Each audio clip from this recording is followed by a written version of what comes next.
our lives are. We were at the Twins game last night, and he was like, yeah, I think it'd be totally cool to live down here. I'm like, all right. Well, I mean, the I funny live across thing, the street from the park board. the funny thing is that I actually told the developer, who I know anyway, and everything. I just want you to know that the tenants that are here, Yeah. they might be concerned about privacy. I want to have that apartment right there so I can peer in and be like, I only got 3 minutes.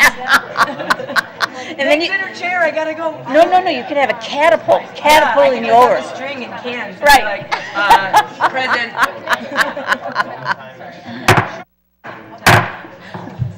We're getting too rowdy, everyone. Okay, I'd like to convene the Minneapolis Park and Recreation Board here on Wednesday, October 4th. And will the secretary please call the roll? Commissioner Thompson. Here. Commissioner Schaefer. Here. Commissioner Olson. Here. Commissioner Musich, absent. Commissioner Menz. Here. Commissioner Alper. Present. Commissioner Abeni. Present. Vice President Crudup. Absent. President Forney. Here. You have a quorum. Commissioner Musich, I just want you to say, no, is away. And I would like to take this opportunity to appoint Director Brooks as our secretary for the next 2 board meetings, as our most secretary will be away for a little while. So welcome, Pro Tem Secretary Brooks. Anyway, so I will take a motion for the approval of the agenda. So moved. Second. Thank you. All those in favor, please signify by saying aye. Aye. Opposed? Action carries. Okay, I'll take an approval for the minutes from the regular meeting minutes of August 30th, 2023. So moved. Second. All those in favor, please signify by saying aye. Aye. Opposed? Action carries. Okay, on to then reports of appointees of outside boards, commissions, and committees. Yes. Commissioner Alper. Thank you, President Forney. I just want to let you all know that at Monday's meeting of the Planning Commission, we discussed exterior building material guidelines, and it was an item that had been continued or delayed from July. So we discussed it initially in July, and then we brought it back, and we actually continued it one more cycle. So we're going to discuss it again. And I think part of the reason we've had these delays is looking at what really the meat of it is and the rationale for looking at these building materials. So things like brick, vinyl, EIFS, if I'm saying that right, stone, glass, and the questions that have been brought up is, what are we basing this in? Are we basing it in kind of what's our goal? Is it trying to make it resistant for climate change? Is it trying to make it more durable or affordable? And I think, honestly, the question is still out there. With what materials can be included at the base or the top or the middle, and there's been a lot of input from the public on this topic, and so I just want to let you know that what I will be looking at in terms of my vote at the upcoming Monday meeting, and I welcome your input prior to then, is making sure, that housing remains affordable, that we're not inadvertently increasing housing costs in Minneapolis by passing these guidelines, and then also making sure that our strategic directions of being bold for our climate future is held centered in that decision. So making sure that anything that we pass, if we're talking about durability or sustainability, that it's based in science and has a rational reason for being included or excluded. Thanks. Thank you for that update. Commissioner Menz. Thank you, President Forney. I serve on the Minneapolis Tree Advisory Committee, and we meet the 3rd Thursday of every month.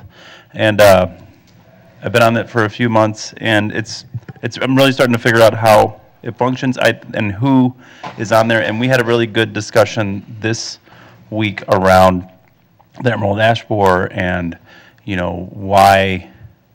why basically we have advised not to treat the private trees. I thought it was really interesting to come. Director Sievert really explained well how the city, like an ordinance came about. So I learned a lot about how our communication has been with that process and where we might need to be able to go from there. And it was also really fascinating to be there as the city and the park board, the work that this board did to help facilitate or direct or help people get money for this issue that was huge in the community. So I thought it was really awesome to hear that story in the city, in the paper around the City of Trees program, and then our park board. I have a feeling that our park board was our staff was pretty involved in that facilitation, and really want to give a shout out to the staff on trying to figure out solutions to problems that we hear from the community. Any others? Well, this is not any official committee, but the chair of the Hennepin County Board, Irene Fernando, invited us to attend, to convene a group of us to see about the possibility of addressing the Bassett Creek Valley. And so it was the various stakeholders in that. Commissioner Thompson and myself were there, Director Arvidsson. And what I think she's exploring is the possibility of a community works project, which would be a really incredibly powerful way of addressing what the needs are, which are largely us. I mean, we're all over the map in there. So it's very exciting. I'll keep you informed as to whether or not that actually does end up to be a true project that we'll be taking on. Okay, with that then, we will go on to the consent agenda. Is either a motion or if there's somebody who would like to pull any, I think there are. Okay, Commissioner Schaefer. Yes, I would like to pull Resolution 2023-172 for a couple questions. I'd also like to pull Resolution 2023-186, same. Okay, so both of those have been pulled. So can I have a motion then to move the other three? I'll move Resolution 2023-176, 2023-181, and 2023-182 connected as a slate. Okay. Second. All those in favor, please signify by saying aye. Aye. Opposed? That action carries. So if we would like to then bring up Resolution 2023-186. So moved. We have to move it for discussion. Yeah, thank you. Move for discussion, thank you. Seconded. Thank you very much. All right. So, any questions? Oh, excuse me, I didn't see your light there, Commissioner Menz. Yeah, I saw this on the agenda, and I was interested to learn from the staff, and I'm sorry I didn't submit this question ahead of time, about what is the total budget of Street Reach? I thought that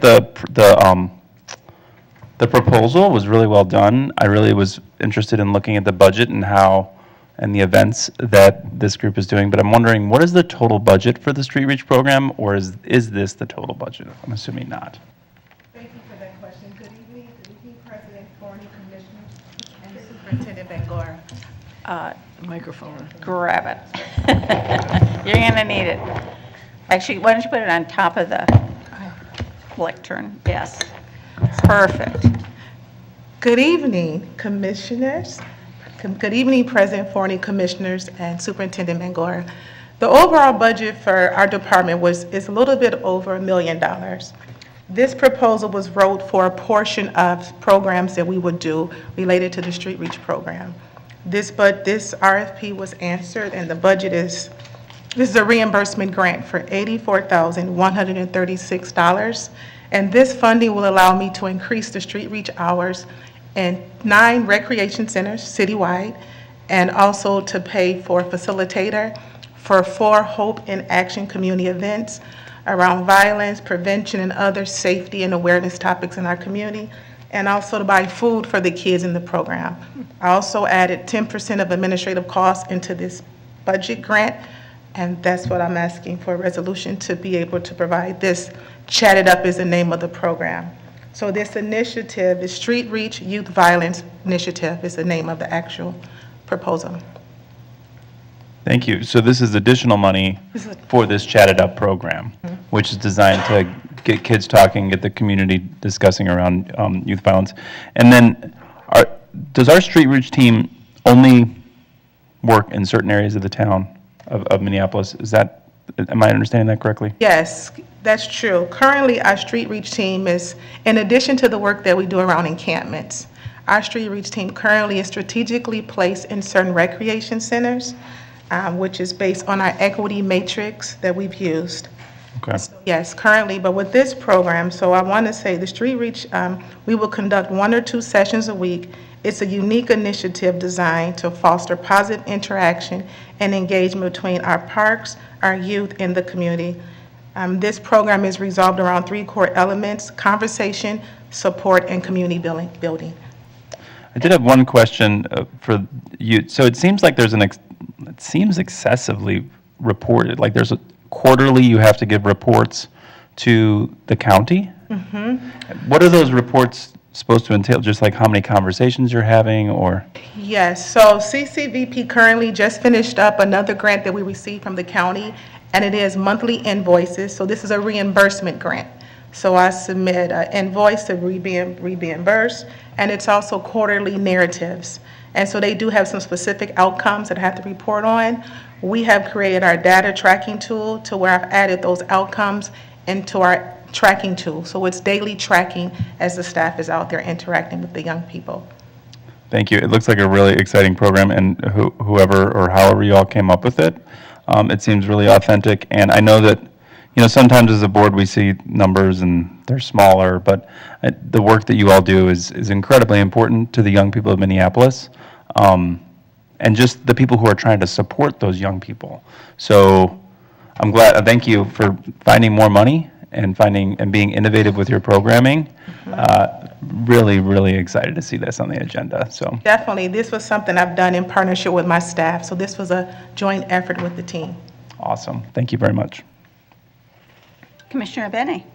Thank you, President Forney. I had also actually wanted to pull this one to talk about it. I think that answers quite a few of my questions. I think my interpretation of reading the report is that I just really appreciate coming at this from so many angles, right? Mm-hmm. And I also thought it was an interesting concept to fund street reach workers stationed in some of the rec centers. I think that's a very very good thing to do and to expand. One question I had, though, and I couldn't find much online. I was wondering about the Youth Advisory Council. I wasn't familiar with that, and it looks like we maybe are trying to get members of that council currently. So yes, thank you, Commissioner. So the Youth Advisory Council is a program initiative that was initiated, I want to say, in 2020. It was a grant for a youth prize grant.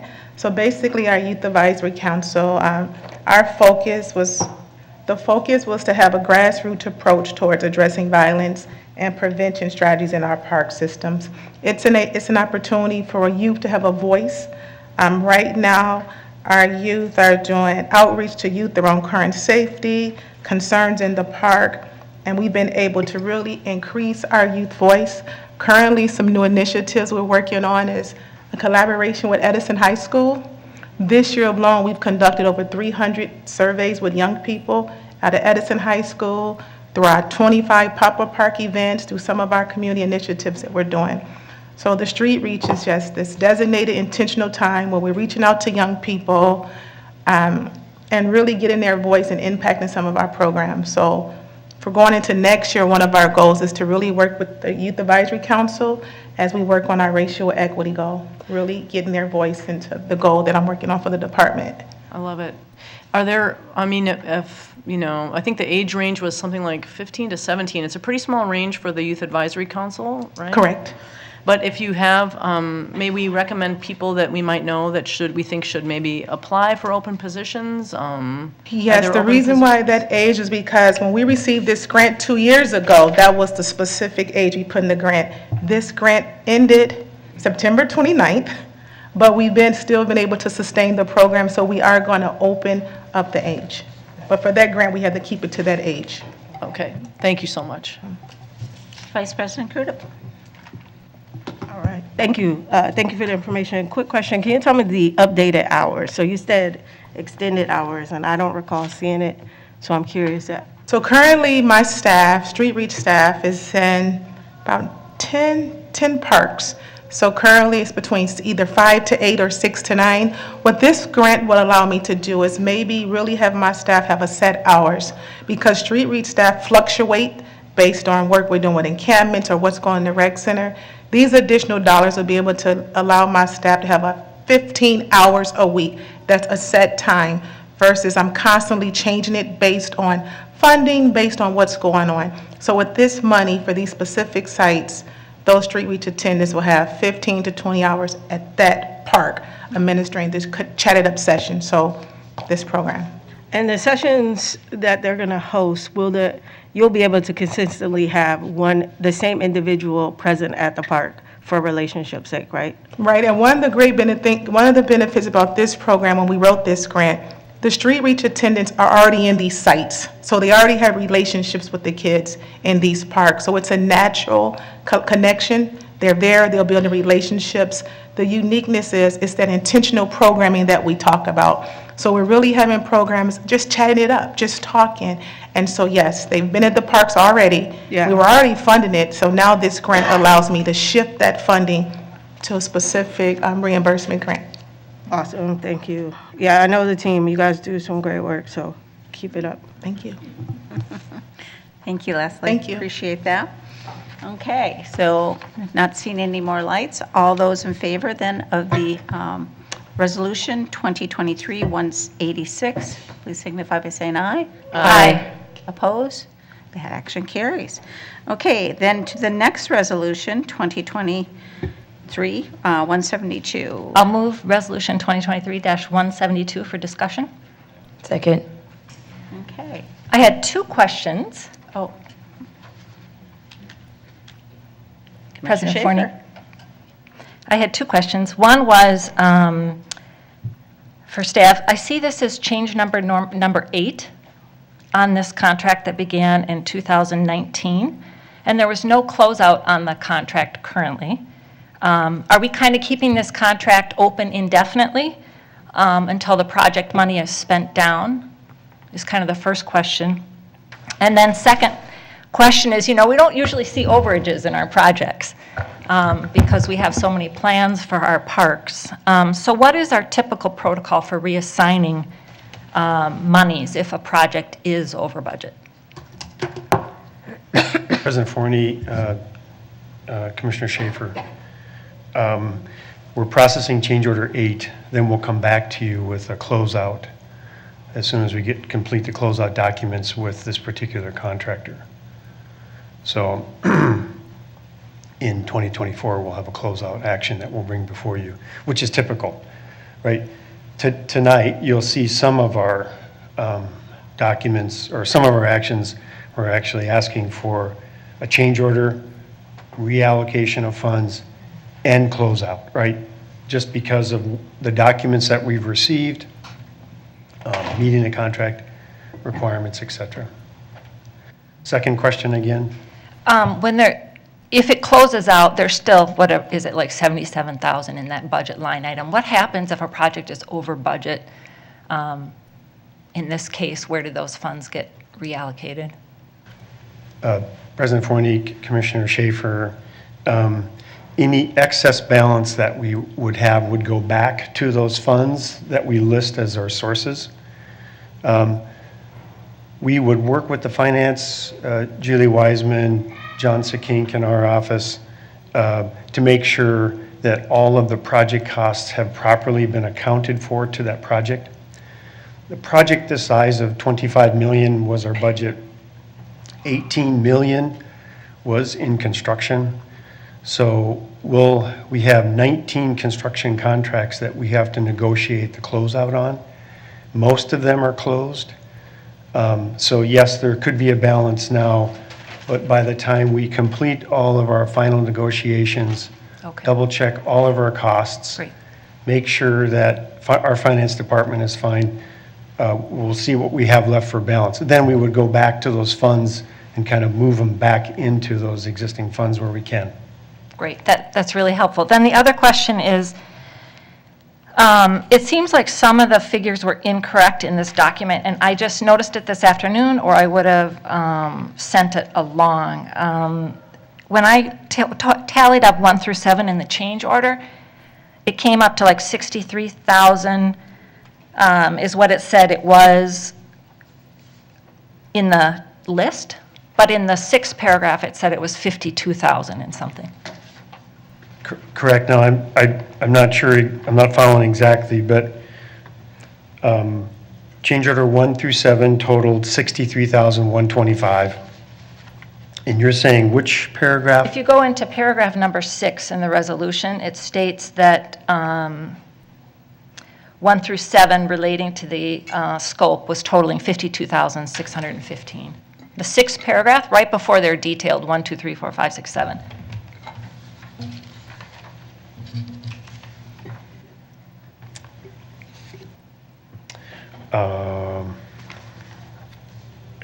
On the first page On the first page. of the resolution itself. Oh, resolve clauses? Whereas. Whereas clauses? Okay, 6th whereas? Yep. Correct. So there's a slight error. We can make that change. We can correct that. The good news is that the total is correct in the resolution statement. And I didn't go through all the figures at the very end either, so I mean, might be Good news helpful. is that we check all the math, and as the project manager does, in this case, John Duzman, and Yep. then I check all the math. Then I've got a really persnickety boss that checks all the math. Right. So typically, we're okay. So we missed the one, whereas it could have been a holdover. Yep, and then also in the middle of the document, I just scanned it, mezzanine phase landscape changeover number 8 states 53,335. So that's that is, And that aligns with the resolution statement. Right? gotcha. Yep, so the good news is, right, the resolution statement and the total contract amount is correct. There is a slight mistake, a number mistake in the one whereas clause. Great, the total of the 1 through 7, great. Mm-hmm. Thank you for clarifying that. Thank you. Not seeing any other lights. All those in favor of the motion, please signify by saying aye. Aye. Opposed? That action carries. I'm going to suggest for the next resolution that we would hold that, because I know that there's some people who would like to speak to that. And so if that's okay with the Planning Committee and the rest of the board, if we could move to the following resolution. So to Resolution 2023-169. Oh, I can move that. Thank you. Yes, Sorry, great. I was momentarily distracted. Do you want to move that one first? Okay. Yes, please. Yes, I'd like to move Resolution 2023-169, resolution approving the preferred concept plan for Bottineau Field Park. Okay, all those in favor, please signify by saying aye. Aye. Opposed? That action carries. On to the Aye. next resolution. All right, I would like to move resolution. Oh. Did you want to, I did have my light on. I really apologize. Okay, Sorry. so, It should have been faster. please, Commissioner Mittens, I'm sorry. I did want to say really quickly about Bottineau Field Park, the plan, that, first of all, our planners really did a great job of engaging the community. I actually went to the Bottineau Park Neighborhood Association meeting that was a week or two ago. The plan was up. I mean, there was very little disagreement. I mean, it seemed like the community engagement was done in a really authentic way, and that although we can't get everything we want at the park, it's a really positive example of how we can community engage. So thank you to Carol for facilitating that. And also that I really appreciate the planners providing space for future expansion of the skate spot that is there. So it's really good planning. Okay, I think, though, the resolution still would carry, so. It's not If that's okay, all right. On to our next resolution, then. Okay, yes, I'd like to move Resolution 2023-171, resolution placing into nomination the name Chante Tinza Winyan Park for the Minneapolis Park and Recreation Board property known as Sibley Field Park and initiating the formal park naming process as required under policy. Second? All those in favor, please signify by saying aye. Aye. Opposed? Nay. Oh, one nay, okay. That action carries. On to the next one. Yes, I'd like to move Resolution 2023-174, resolution accepting a public walkway easement across 5157 Laverne Avenue, originally granted by the City of Minneapolis under Resolution 85R381, and incorporating that easement as a portion of Pearl Park for all administrative purposes. Second? Roll call, right? Yes. The secretary, please call the roll. Commissioner Thompson. Aye. Commissioner Schaefer. Aye. Commissioner Olson. Aye. Commissioner Musich, absent. Commissioner Min. Aye. Commissioner Alper. Aye. Commissioner Benny. Aye. Vice President Crudup. Aye. President Forney. Aye. It passes. Great. Thank you very much. If that's okay with you, we'll go on to administration and finance. I would like to move Resolution 2023-165, resolution approving a 5-year maintenance and use agreement with Augsburg University for Murphy Square. Second. All those in favor, please signify by saying aye. Aye. Opposed? That action carries.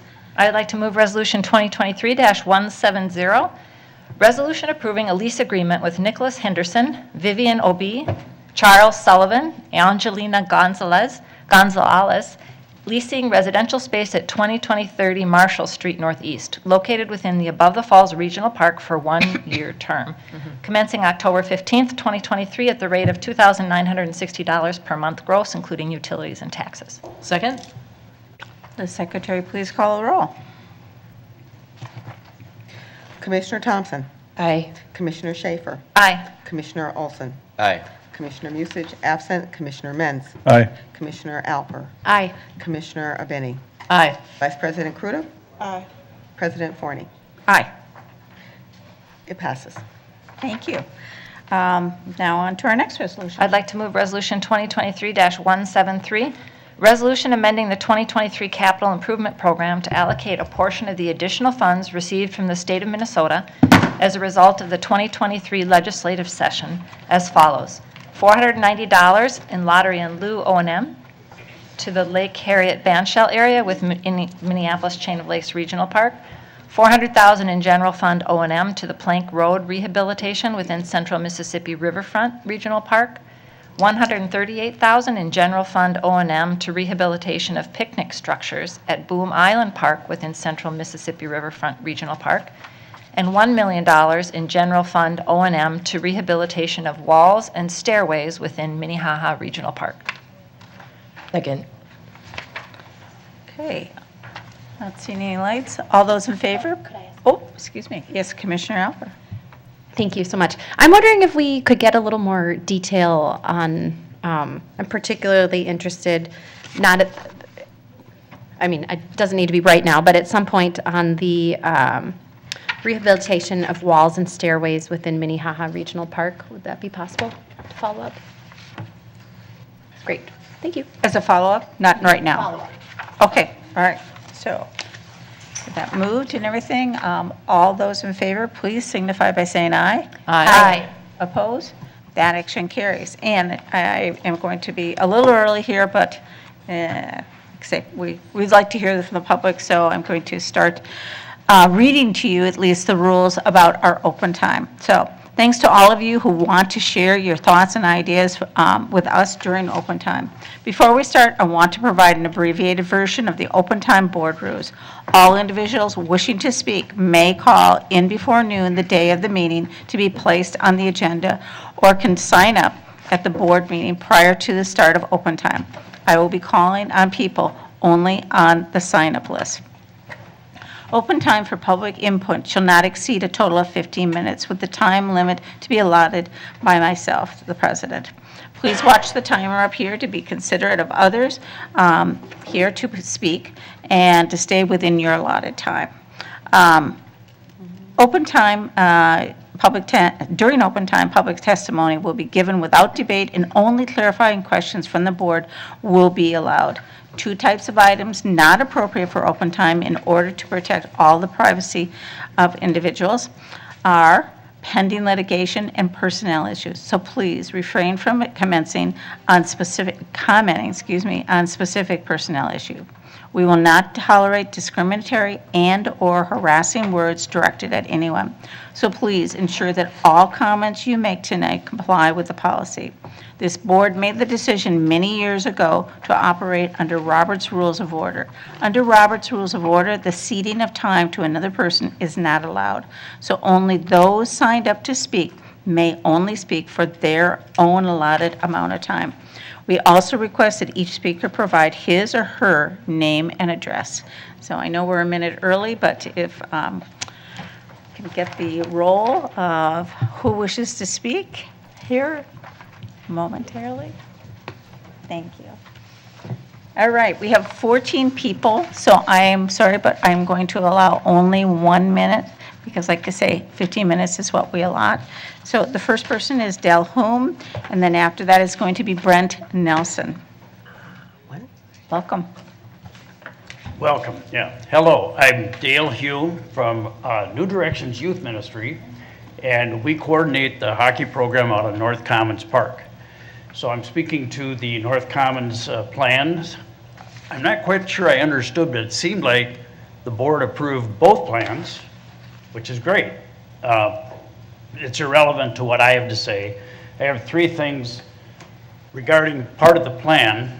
Whichever one is accepted, there is a space for a refrigerated ice rink out there. And I noticed on the hearing that Brett McNeil, one of the North High basketball stars of the past, said that's where he learned to skate. That's where many people in North Minneapolis learn how to ice skate.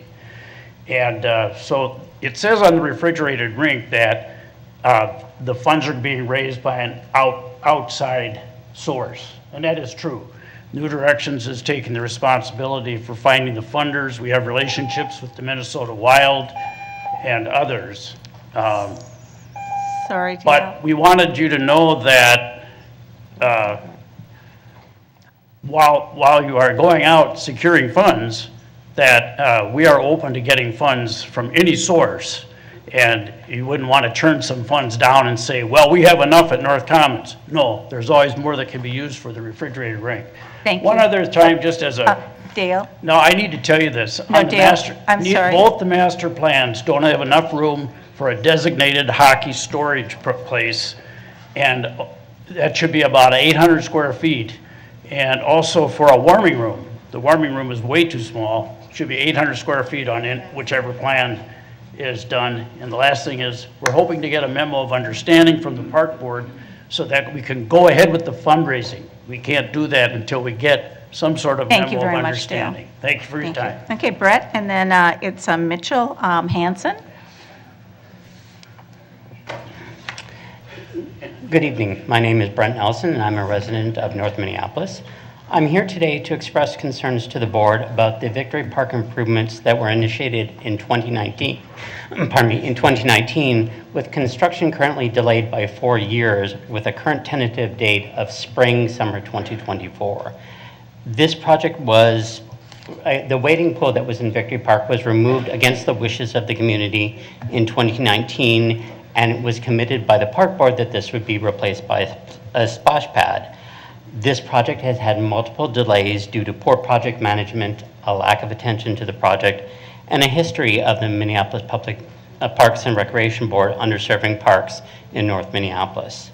I'm here to challenge the board to ensure that appropriate resources are devoted to getting the Victory Park project moving and to stop providing excuses. We've received multiple delays, and I'm asking the board to ensure that the right people, the right projects, and the right resources are assigned to get this project complete and back on schedule. Thank you. Mitchell, and then I think it's Evan Mullenholm. Hello. One point I want to point out is just like equity in time. So like nothing against the first person speaking, but if you're going to give him that much time, you should give everyone else that much time too. And you want to hear us out in November, and I understand that, but like this is also a time to do that. So being limited to 1 minute is, what can you do in 1 minute? You know, like basically nothing. And I'm just going to point to the things on the wall back there. We got innovative, equitable, sustainable, accountable, connected, independent. Really the only things I see in here that like apply are independent. I feel like environmental justice is getting confused with equity and the difference between justice and equity. And equity was just kind of redefined with a focus on regional and downtown parks and interests. I feel like that's the case, and it's pretty obvious because all the money just allocated. I feel like no one's held accountable. And honestly, I mean, according to condemnation list, we already know that like Emerald Ash Borer is on the north side in 2013. You don't got to tell us that. So I don't know if you're going to hear us out and just saying the same thing over and over again. But if you're going to let one person have that much time, you got to let everybody have that much time. Thanks. Thank you. Okay, to Roxanne, and then after Roxanne O'Brien, and then after that is Melissa Newman. Evan first. I apologize. Oh, that's okay. I'll be really quick. My name is Evan Mulholland. I live in Minneapolis, and I'm here in solidarity with Parks and Power. And I'm asking the park board here to continue the pause on the condemnation process for the ash trees, for the trees affected by the emerald ash borer. I think we should keep the pause that's in effect now. You should continue the pause until we figure out the best way to take care of this, to have community oversight, and to use the money that was just granted to the park board in the city to do some retroactive payments for the people who have been harmed by the condemnation. So thanks a lot. That's it. Thank you, Evan. Roxanne, and then after that is Melissa Newman. Hi, I'm here with Parks and Power and other folks from the community who have been impacted by the emerald ash borer in the process that the park board does.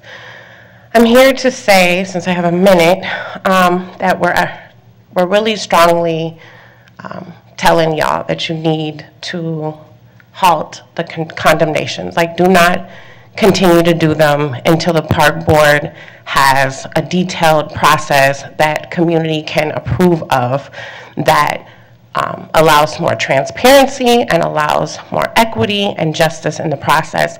It would be a disservice to our community to continue to do condemnations and cutting down trees when you all, in fact, have not came up with a process that will actually be equitable.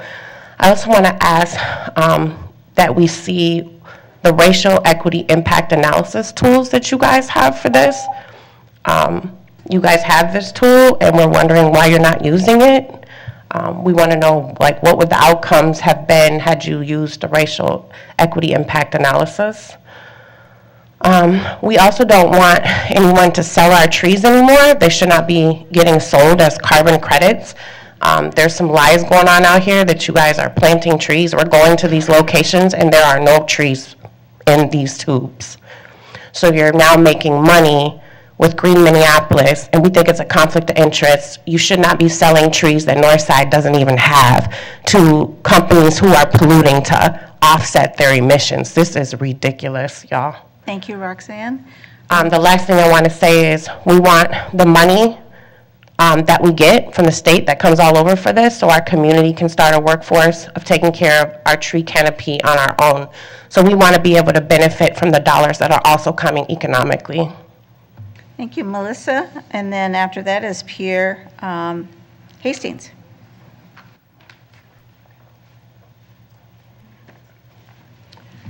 Hello, my name is Melissa Newman. I'm a Henley neighborhood homeowner for the last 17 years. I've been in my home. I've been forced to cut down a total of 7 trees due to Dutch elm and emerald ash disease trees. In 2021, during the height of COVID and uncertainty of employment, health, state-required lockdown, it was requested by the Forestry Department to remove 3 trees on the same property line about 20 feet apart. 2 of the 3s were deemed special. The Forestry Department could not explain to me why they were listed that way. There's 2 trees, 16 inches in diameter. They cost me $2,700. The other one was 20 inches in diameter and double the height, and split the cost of $800 with my neighbor. I have been left with the hefty cost of these on my property taxes for a 5-year span, and a 3% interest charge and a flat $80 fee from the park board. Along with these 3 remaining I have 3 tree stumps that are continuously growing and eventually will affect the foundations of our homes. I'm asking MNPR Forestry Department, Minneapolis Health Department, Minneapolis Equitable Tree Canopy Management Program, and any other city officials that are weighing in on the eligibility requirements for these homeowners to receive the $8 million that was given to the U.S. Department of Agriculture. Funds presented, they're supposed to alleviate the financial burden. And the forestry department is performing these condemnations of these trees without adequate tree testing and simply based on the visual sight of the inspector saying, yes, that's an ash tree, looks like woodpecker holes, let's number and mark it, with no photos, no testing of documents, no proof to truly that these were diseased ash trees. This financial hardship is placed on homeowners while Park Board's general fund increases off the very property taxes of these homeowners. In 2022, the Park Board general fund revenue was $93.5 million. 79% of that was $73.7 million that came from property taxes and other taxes. As a homeowner, we've been holding down the community and the block, and I want my grant money to be reciprocated back to me and my neighbors, as this went above and beyond and done our part as taxpayers. Thank you. It's time for us to be able to have relief from this hardship. Last time I spoke here, I asked you guys to go back to 2007 to current to see how many of these homeowners that did foreclose on their home. Thank you very much, And to see the Melissa. unpaid trees assessments that were still due lingering on that, and to understand the monthly financial hardships that these tree assessments cause and how they financially affect homeowners and their escrow monthly mortgage payments. Again, I'm asking you to utilize some of these funds and other local funds to reciprocate to retroactively go back to the 2020 assessment of homeowners to remove these hardships. I said, because if you have no homeowners, the city doesn't receive property tax revenue, and the Park Board doesn't create and receive general funds, and Melissa, all of that will be sincerely, cut short. we need to move on. Absolutely. And all of the things that you have written, if you would like to, you can give this, to our staff person, and they can then make copies and give it to us, and then we would be able to read all that you say. But we do need to move on. And please, everybody to realize, okay, all of your comments, sincerely, we do read them, okay? If you send in any comments and everything, we all read these, okay? We definitely do. And so, sincerely, Certainly, what and you have I have done that. I have sent emails to Ralph Thank you very Severson much. and I everybody in the need to forestry move on. department with no proper responses. Sincerely. So even if I do send this here, again, it's going to be no proper response, but as long as you hear what I'm requesting And I of you also would for like the to, community, I'd it'll also be like to greatly mention to appreciated. everybody that today we will be having a whole presentation about emerald ash borer. I'd encourage you all either to stay for that or else to be watching it on the broadcast. It will be very informative. Thank you very much. Pierce Hastings is the next, no, excuse me, I'm going to actually, go ahead, Pierce, but then the next person is going to be Tyrana Bryant, wherever. Okay, so Pierce. Good evening, y'all. I'm Pierce with Parks and Power. I live in Phillips, and I'm testifying about EAB forest tree removals. First, you already have a racial justice tool that you should be using for every decision you make, the racial equity impact analysis. Where are the findings for AB tree removals? Second, there's no process in place yet for how this $8 million grant is going to relieve the financial pressure on homeowners, especially black homeowners on the north side. We demand you do not begin assessing and condemning trees again until you have the necessary policies and procedures in place. Third, I want to ask for an update about the $60,000 y'all set aside in this year's budget for an Indigenous reconciliation plan. Where is that at? It's almost the end of the year, and there's been no update that I can find about where/how this money is being spent. I'm looking for an actual answer, so hopefully somebody can speak to me after open time or connect with me after. Finally, a quick aside to some of you on the board. You know this relationship doesn't have to be adversarial, right? We are essentially doing your community engagement work for you, bringing folks who are impacted by your decisions to your meetings to better inform your decisions in the future. There's a world in which you listen to the people in front of you and act accordingly. And if you're thinking something along the lines of, well, sometimes community doesn't know what's best for themselves, I want you to take an earnest look in the mirror and question why you think you know better than the folks in front of you. Investigate that paternalistic attitude, because oftentimes the people that know the impact of your policies best are the ones who it's actually affecting. Pierce, I'm going to refer you to Adam, Director Arvidsson over there is first to speak to. Okay, anyway, and then Tyrana, and then after that is going to be Drew Edwards. Hi, my name is Tyanna Bryan. I'm a resident of North Minneapolis, born and raised here in Minnesota, and I'm expressing myself on the tree removal in solidarity with Power Parks. Coming because my parents were affected by this in their home ownership. My dad is almost 70 years old. They had to find money that they did not have to get these trees removed. And my dad even considered trying to do it himself. We knew that that could not be because we need him, because he's our past and have so much to tell us about our history. And this is my son who is our future, and I need him to know the importance that we can save lives just by saving trees. So I ask whatever you can do to justify, to bring forth something better than what has been done, for people not to lose money, and for people, and I have to take care of my parents day to day, and concerned about their well-being, not to have them worried about removing a tree, so that I can be there for them, just like I'm here for my kids. So thank you for your time. Thank you. Drew Edwards, and then after that is Tammy Skinaway. Is Drew Edwards here? Tammy. Excuse me?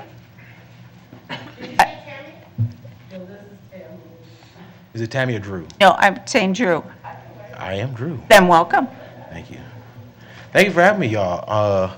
Just want to give air to what was just said.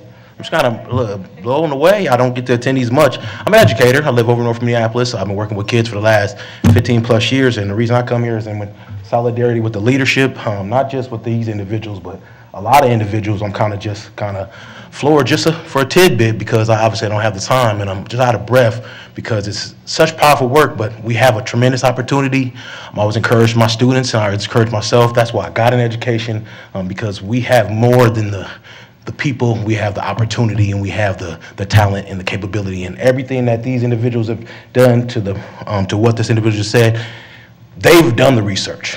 These individuals are, this queen right here has done all the footwork. And so whatever she says, I would just get behind and know that we are going on the morality and the opportunity to do some transformative work. And so that's what these individuals are here to do. Anybody who I'm with, I know that we are doing impactful work, and they are here to do right by anybody who lives in this proximity. Thank you so much. Thank you, Tammy. And then after that is, Carmen. Yes, Bastatanti?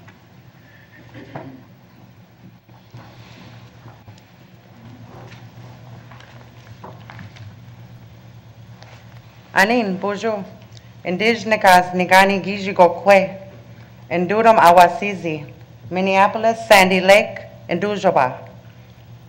I don't have much to say, because how much can you say in 1 minute? The city council gives you 2. But I will throw out there the rights of nature, and hopefully that you all can please take it in your hearts and your minds to know where we're at and to study and realize where other cities are with the rights of nature, and to understand that we are on Dakota land.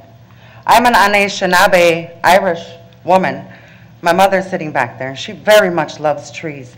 You have to know the benefit of trees and the nature and what it can do for mental health, what it can do for depression, what it can do for you and us, all of us. We cannot cut down any more trees. They cut my tree down in Powderhorn. Imagine a kid growing up in South Minneapolis with them trees. There are 3 trees together. Now there's only 2. The family member's missing. Where is that tree? Still there, because the roots are going to take care of that tree. But it hurts my heart. Why are you cutting down trees that are healthy? I don't understand. And so I don't want to bang on you or, be negative in any sort of way, because we are in the times of a prophecy. It's called the 7 Fires Prophecy. If you could all go home and look it up, think about it, and know that we all have choices. The 7 Fires Prophecy, please. Thank you all. Thank you. Carmen, and then after that is Kaz Phoenix. Hi, good evening, everyone. My name is Carmen Bustamante. I am an organizer with Parks and Power. I've been in solidarity and collaboration with the folks that just spoke about the emerald ash issue. I think that the reckless removal of trees without the option of treatment affects the quality of air that I breathe and the air that you breathe. The removal of trees in an area with little tree canopy puts people at risk. So, and community members have already come forward. I mean, there's not much else I can say. Like, people have already very passionately come up here and describe their experience, and it is wild to me that we're considering, if we're considering to reopen the tree removal process. And it's been clear through our research and conversations with experts that the forestry department has acted negligently. The thing is that you have the tools to make an equitable decision, one that takes race, class, and gender into account. Parks and Power in previous years has trained staff within the racial equity analysis tool. And if you had used that at the very beginning of this process, we would not be here. This would not be an issue, right? And if you have questions about that, we can always connect and discuss the racial equity analysis tool, because the HRD DEI presentations once a month is just not enough. So thank you. Thank you. Kaz Phoenix, and then Mike Tate. Is Kaz in? Mike? Not seeing Kaz coming forward. Mike Tate, coach. I'm just here to speak about what we're going to look at later on this evening about the two initiatives for the two parks. First of all, I want to give you three things that you should think about. The renovation that we're thinking about, great, cool. Think about the environmental problems that may happen. Lead pipes, maybe some asbestos that you haven't asked questions about or even planned about. I don't know. Hope you have. The second thing I want you to ask about is the displacement if you go with the renovation. Many of you don't know that, again, we would be displaced for about 2 years from that building and that park, and that's why we wanted the full renovation, so the kids could still play, and while we build, we would have action in the park and still do what we need to do to take care of that community. I don't know where several of those kids would play. We're not busing anybody yet to any park, so where would we lose them? Probably to another city or state. The third thing I want to recommend is that we have an opportunity to raise the funds if we could just get to a point of passing something we want to build. So I ask you to just look inside your hearts. You only put $2 million to this project. Park Foundation raised the other, and the community asked for the state, the city, and the feds to get the other money. And the $2 million came from the neighborhood park plan. So the park board has really raised no money around this operation or this project. So look inside your hearts, feel what you want to feel, build what you want to build, but understand the legacy will be on you, and the community will just deal with it. Thank you, Mike. But we will be back. Thank you, Mike. Thank you. To Sister Peace. Sister Peace here.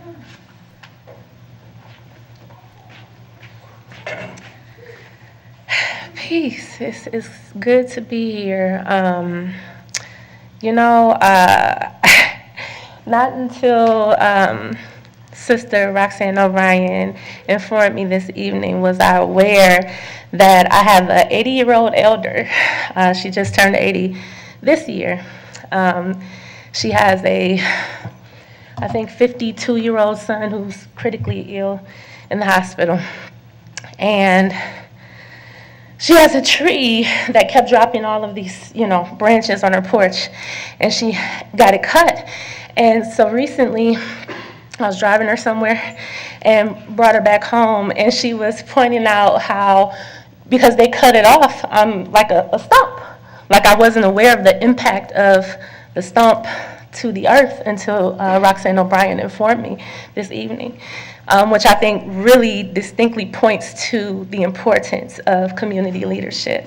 And so I'm grateful for everyone here, the community that came to speak to you all. And so I just didn't realize I was so close to someone impacted, and I think that it's critical that you allow community into this process. So have a great evening. Peace. Thank you. Is Kaz Phoenix here? Only once, twice? Okay, I will close then our open time and move back to then our agenda, which I think that we are, where are we? We're back at the Planning Committee with the first resolution. Yes, I'd like to move Resolution 2023-168, resolution approving the renovation addition concept design for North Commons Park Phase 1 improvements. Second? Any discussion? Commissioner Menz. I have some publicly available amendments that I'd like to go through on this project, if that's okay with the board. The first amendment I would like to put forward is amendment to change the language of the resolution. I move to change the language of the resolution to remove renovation addition and replace with alternate or alternative. In other instances where new construction is used for the North Commons project, that should be replaced with primary. Second. Okay. Any discussion then, Commissioner Menz, or did you want to discuss something? I mean, I can clarify a little bit of background here. So sometimes language has powerful impacts that we don't understand, and I think that the word renovation has an impact on the community and thinking about these two projects, and that it really is our primary project versus our alternative project. So based on some feedback, I chose to put forward this amendment on this resolution in the event that we might have two to look at following this. Commissioner Alpert? Thanks, President Forney. Commissioner Menz, I looked at that and I did a word search. I couldn't find any instances of, what was the first one you had? Of new in the resolution. It's not, and upon looking at that again, it is not in the resolution. It is in the language of the background of the resolution, but it's also because there's a future amendment coming around if we approve both plans. If we had approved both plans at the planning committee, it would have been in both of those plans. But since this resolution that came forward from the planning committee only has the renovation and addition piece, I was just preparing for any future actions that might happen tonight with this board. Any other comments to the amendment? No? Okay. Commissioner Schaefer? I guess it's a little difficult to approve this without not knowing what's going to happen after. Because if we approve this without anything else, the current resolution is going to say we're choosing an alternate plan as our first choice, which to me communicates also a little bit of a negativity if it doesn't change. Whereas, it seems less than our primary. Commissioner Thompson? Thank you, President Forney. I agree that words matter, and I hear what both Commissioner Menz and Commissioner Schaefer are saying. For me, I feel. Excuse me, we are in the middle of a board meeting. Excuse me, we are in the middle of a board meeting. If you'd like to talk to somebody, you can go outside and you can speak out there. Thank you. I will Thank give you up very my much. time. Thank you. Thank you. Any other, Commissioner Menz?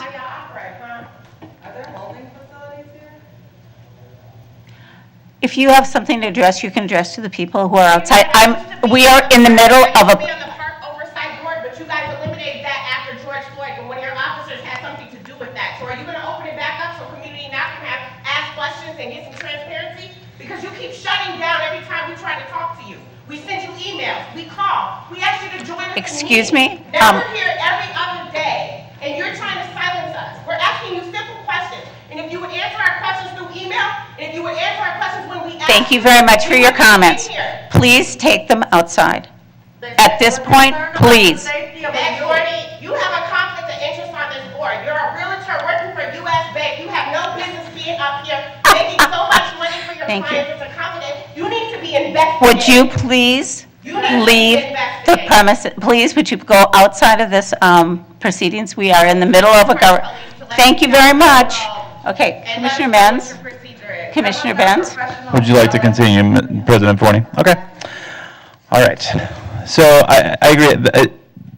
Either way, I think Commissioner Thompson, we're dealing. Is there a procedure that we have for this piece of when this happens? All three of Would it be appropriate for the board to recess for 10 minutes? In our own communities, for our Okay. own kids. These are our children.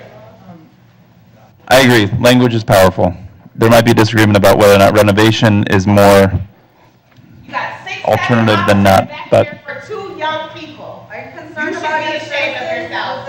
Put more park programming into our parks instead of trying to lock our young people up. They don't have nothing to do, and it's your fault. Commissioner Menz, do you have anything more you'd like to say to rest my case on this one. I hope that you will approve this language. I think it's more inclusive, and I think that it's more descriptive of what the projects are.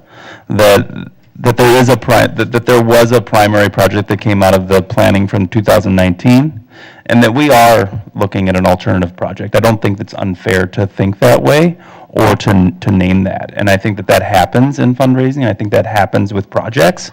But by the language that we currently have, from what I can tell, seems to equate them as the same. And I don't know if that's really really what has happened over the time of this project. So but the board can decide. Commissioner Alpert? Yep. Thank you, President Forney. I personally would like to have whatever's happening outside be resolved, and I would like to encourage us to take 5 or 10 minutes of board recess because it's very, very challenging to concentrate on the important matter at hand, and I'm concerned about, just want to make sure that everything is fine outside. So I'd like to encourage you, President Forney, to just take a small recess in our I believe that the superintendent is attending to it. Point of order, are we allowed to request a recess? I think I requested a recess. I would second that. Council Rice? If the chair wants to recognize that, such a motion, she could. Okay, we will recess for 5 minutes. Back 6:05. Thank you, President Forney. Thank you.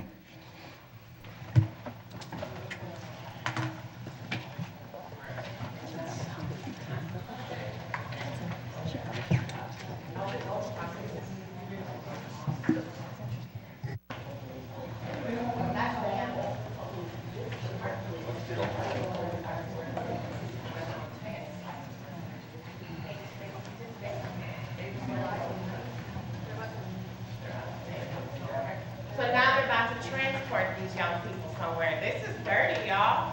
The least you can do is let community know, what's gonna happen with young people who are out here being searched in a police car. They're leaving now after being filmed. That's transparency for you at the park board. All of you guys are responsible, especially you, the lawyer, Ryan Rice. You've been here for 40 years. You're so quiet. Every time an inequity comes up in our community, you're the most quietest person. Yeah, so now you got to transport some kids somewhere. Where are they going? So you took the kids over here to search them illegally. Now you're going to bring them somewhere else. And y'all thought we wasn't going to see that. Somebody needs to call somebody.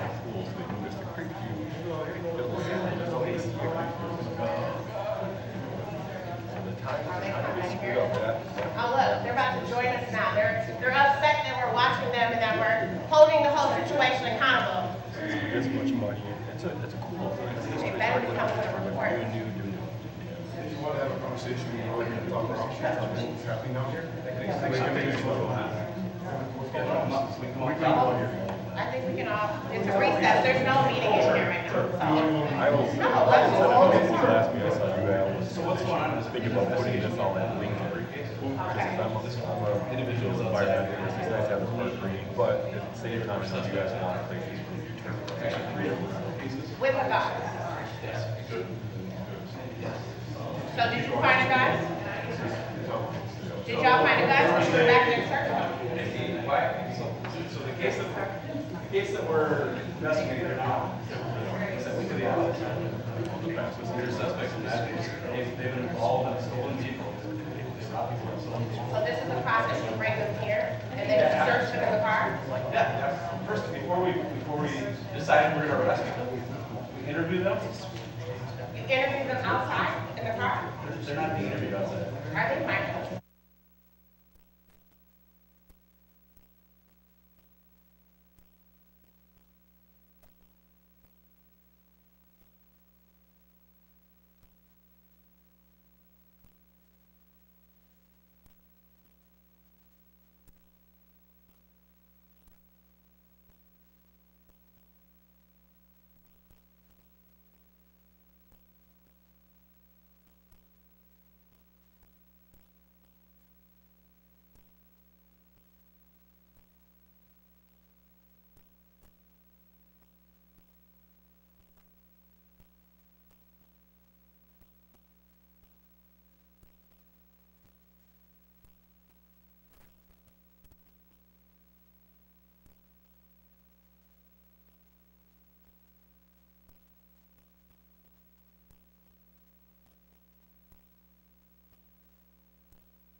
Okay.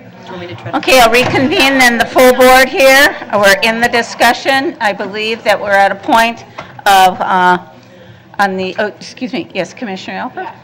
Yeah, thank you. I think this is a really important topic, and I want to be able to pay full attention to this. So I'd really appreciate it if people who are in the audience could take the conversation outside for the moment. We've taken a recess. I want to be able to concentrate and make an informed decision on the important matter tonight. And so I just really appreciate it if people who are in the audience, again, really appreciate everybody who came to speak during open time. If you could move the conversation out of the boardroom. It's happening. Okay. I'm going to say it one more time to the people over there. If you could please move the conversation out of the boardroom. That's all I have to say. Thank you. Okay. Not seeing any other lights and everything, then on the amendment, all those, I'll take the roll call. Secretary Brooks, yeah. On the amendment? Oh, on the amendment. All right, then. Are we ready for the roll call? Please. Commissioner Thompson? Pass.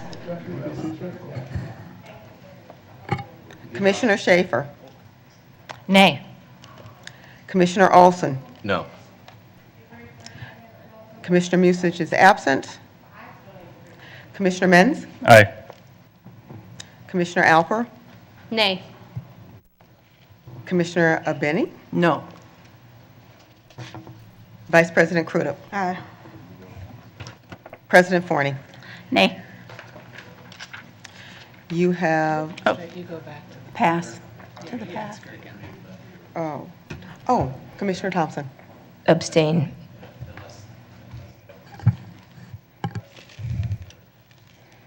Motion passed. We say how many nays and how many ayes. All right. So you have 5 nays, you have 1 abstain, you have 2 ayes. That action then fails. On to then, do we have another amendment? We Commissioner do. Lenz? We do. We have 4. I'm actually going to move to, in the public record, it was amendment number 3, but I'm going to move to amendment number 3. I move that we replace the first, and this is modeled after staff direction. That was a possible action from the planning committee. Replace the first resolve clause, resolve that the Board of Commissioners approves the renovation addition concept design plan for North Commons Park Phase 1 improvements, and replace it with the following clauses. Resolve that the Board of Commissioners approves the primary concept plan for the the new construction concept plan for the North Commons Park Phase 1 improvements project if adequate funding is committed to the project by May 15th, 2024.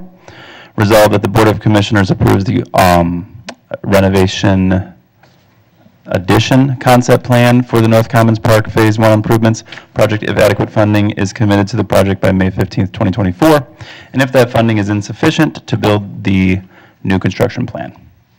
Resolved that the Board of Commissioners direct staff to return to the Board of Commissioners by May 31st, 2024, to provide an update on the funding committed to the North Commons project, and resolved that the Board of Commissioners will make a final decision on the concept design, the new construction, or the renovation addition to construction, along with any changes implemented to either plan during this capital fundraising period that lasts until May 31st, 2024.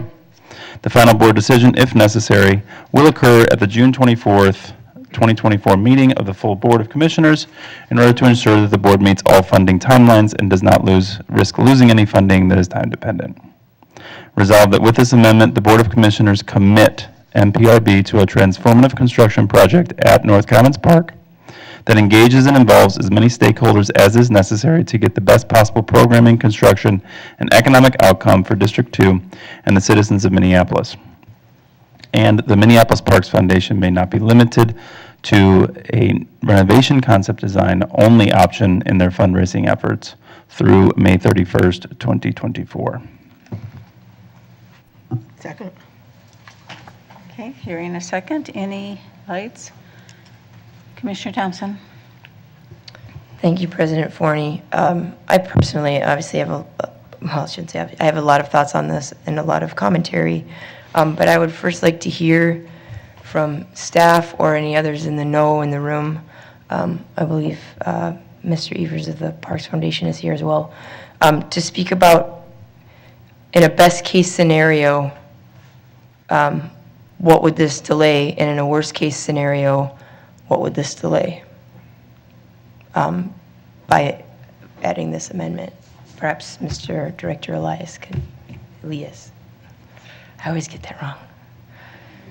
President Forney, Commissioner Thompson, Design Project Manager. Your mic's not on. The mic's not on. Hello.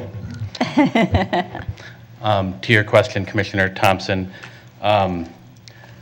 we provided for this during the Planning Committee presentation basically as our possible Amendment B to provide the board with the flexibility to approve either of those concepts independently, or in this case, both concepts together.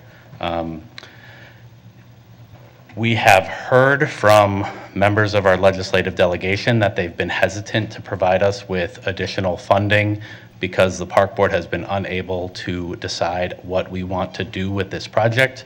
I would have to leave it to you to determine whether you think this amendment would alleviate that issue or not. Relating to philanthropic funding, I would have to call on Tom Evers to assist with that answer. Thank you for that. Follow-up, I know that in the presentation on the two plans, we talked about timelines and timeframes. This May 15th date, there's no language in here that says it would automatically trigger to the plan what we have essentially before us now if we started looking for the idea of one. The language doesn't it would require further discussion, I suppose, is what I'm asking, if we did not get the funding by May 15th of next year. Is that correct? President Forney, Commissioner Thompson, in reading this, and this is similar with our possible Amendment B, we never truly defined what adequate funding was for a $49 million project. We are at $22 million.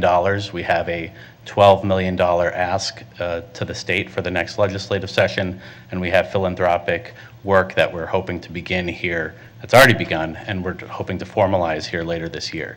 So in terms of defining what adequate funding would be to initiate the new construction concept plan, we would have to have that conversation with you at a future date, because it is unrealistic for us to come to this board with $49 million in hand by that time.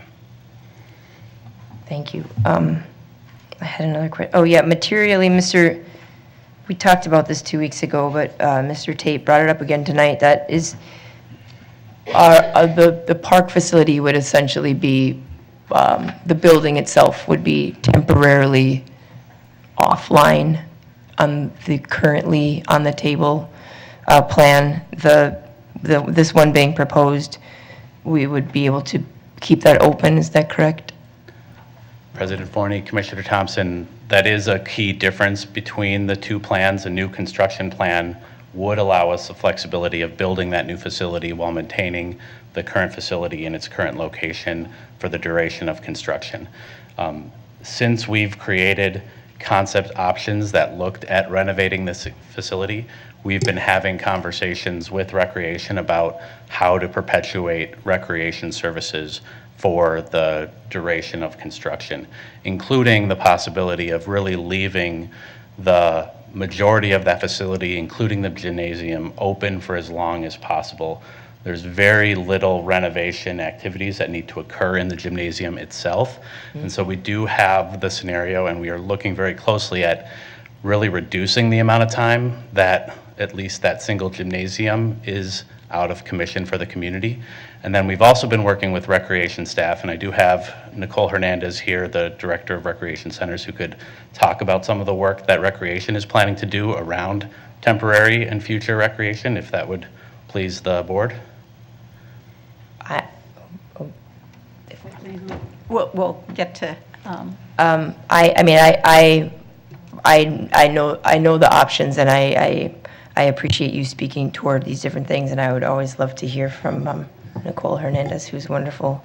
I will leave that to my colleagues to decide. I can't think of any other current questions at the moment, but I appreciate it. Thank you very much. Commissioner Bennett. Thank you, President Forney. Commissioner Menz, I have a lot of respect for you and your work and also what you want to do, I think. But I think tonight is actually a really strong example of what happens if we delay a decision and hope that their outcome might be different than the outcome in front of us right now. And that's one of my concerns, that nothing will be different on May 24th than it is now with the reality of raising the money for the larger project. And so that would be, I think we're better off sort of doing what we can right now with really an awesome and amazing project and investment, and giving clear direction to the staff, for the foundation, for our legislative delegation and our lobbyists and things like that. So I'm not going to support this because I really want to see this project go forward. Thank you, Commissioner Alper. Thanks, President Forney. So this amendment brought up for me a question about the operational costs, because I noticed that there's a difference in operational costs with the $49 million new construction versus the $35 million renovation addition concept. And I'm curious how, there's nothing in here about raising those additional operational costs, correct? Commissioner Menz? No. Okay, and then I guess I'm curious how the operations at North Commons with the renovation addition concept will compare with how much we typically spend on operations at an average rec center, or at the next, will that be our highest operational cost? Will it be our biggest investment, shall we say, to turn that around? And then what's the next park down for operational costs at a rec center? President Forney, Commissioner Alper, I don't have the answer to that question, and I don't know if we have that in the room today in terms of what the operational costs are of all of our facilities throughout the system. I can say that North Commons Park, having the water park within the neighborhood park, likely makes it one of the highest parks to operate from a neighborhood park perspective. And then we have had in the presentation the projected operation expenses for both of those side by side. And I think, if I recall, it was $1.2 million for North Commons operations in 2022, and $1.7 million in the renovation addition design, and $2 million in the new construction design. But I don't have a comparison of how that looks with other parks with recreation centers. Commissioner Menz? And Director Elias, can you, and with those numbers, we don't have any revenue projections from either building or how those costs would be offset? Yeah, President Forney, Commissioner Menz, I do have in here somewhere our revenue projections for these designs. And as a note relating to revenue generation throughout our recreation systems, we do not strive for revenue neutral facilities. All of our facilities are tax subsidized. In the scenario that we've laid out here, if you look at the two columns, we're anticipating revenue around $70,000 or so in the current, with youth programming being free at this facility, which it is currently. And then we've done the assessment if the fees were reinstated below it, so revenue would be anticipated at that $130,000 level annually. and that's then compared to the operation expenses above. To my colleagues, and thank you, Commissioner Benny, for your comments. I do agree that we don't necessarily want to push things down the road, but we also don't want to sell ourselves short or community short, in my opinion. And the way that I read this amendment and the way that I read the staff-directed amendment was that the staff must have felt that this could be a direction forward. Now, I'm not sure, the legislative piece is a challenge for me because I see it saying that we are committing to a project. It's just we're trying to raise as much money as we can for the transformation that we see as necessary. So I disagree with others who have told me that that's not the way. And I take Mr. Evers' words very to heart because he runs his board and knows what we can raise. But I don't see this as putting it necessarily down the road. I see it as us keeping both the tree legs open until the actual fork needs to happen.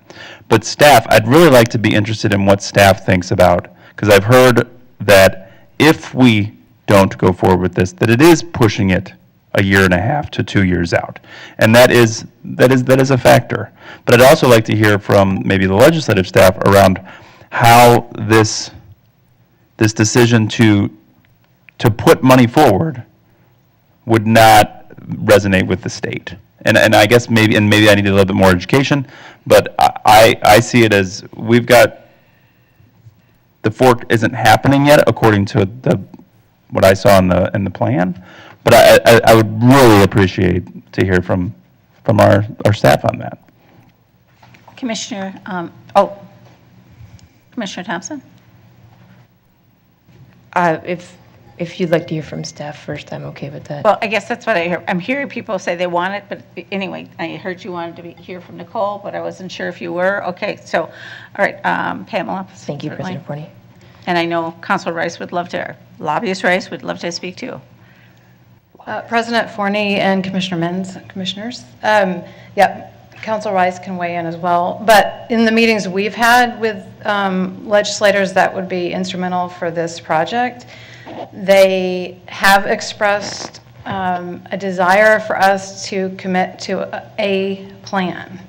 And we're concerned and have voiced concerns over the fact that we had more than one plan we were considering and have, I think, hesitated in terms of introducing the bills to fund this because of that.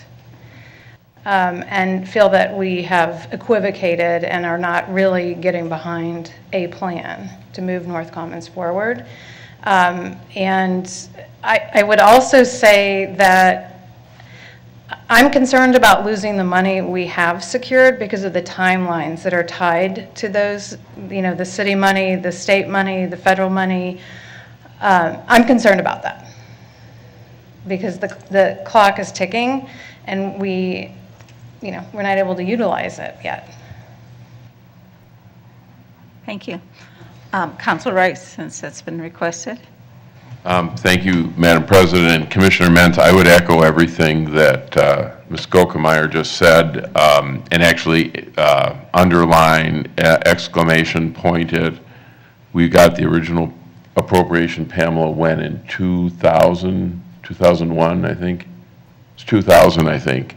This project's been before the board a long time, and we had a very clear message from the legislative delegation this year to come up with a project and say what we want. And the thought that May 15th is a deadline is wrong. The deadline is now. The legislature is starting to divide up whatever the bonding bill is now. The tours are going on now.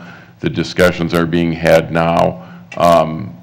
But we're already in the third inning of the game on bonding. And to hold up that we might get more, I think is not, the decisions are being made now. And I think this board needs to make a decision tonight or very soon about what it is. I was not at the meeting 2 weeks ago. I was under the impression that the committee had acted and there was some sense that this was the project, but I wasn't there. The board, but whatever the decision you make, you should make it much sooner rather than later. And I think the resolution to wait until May 15th or 31st would be not well advised.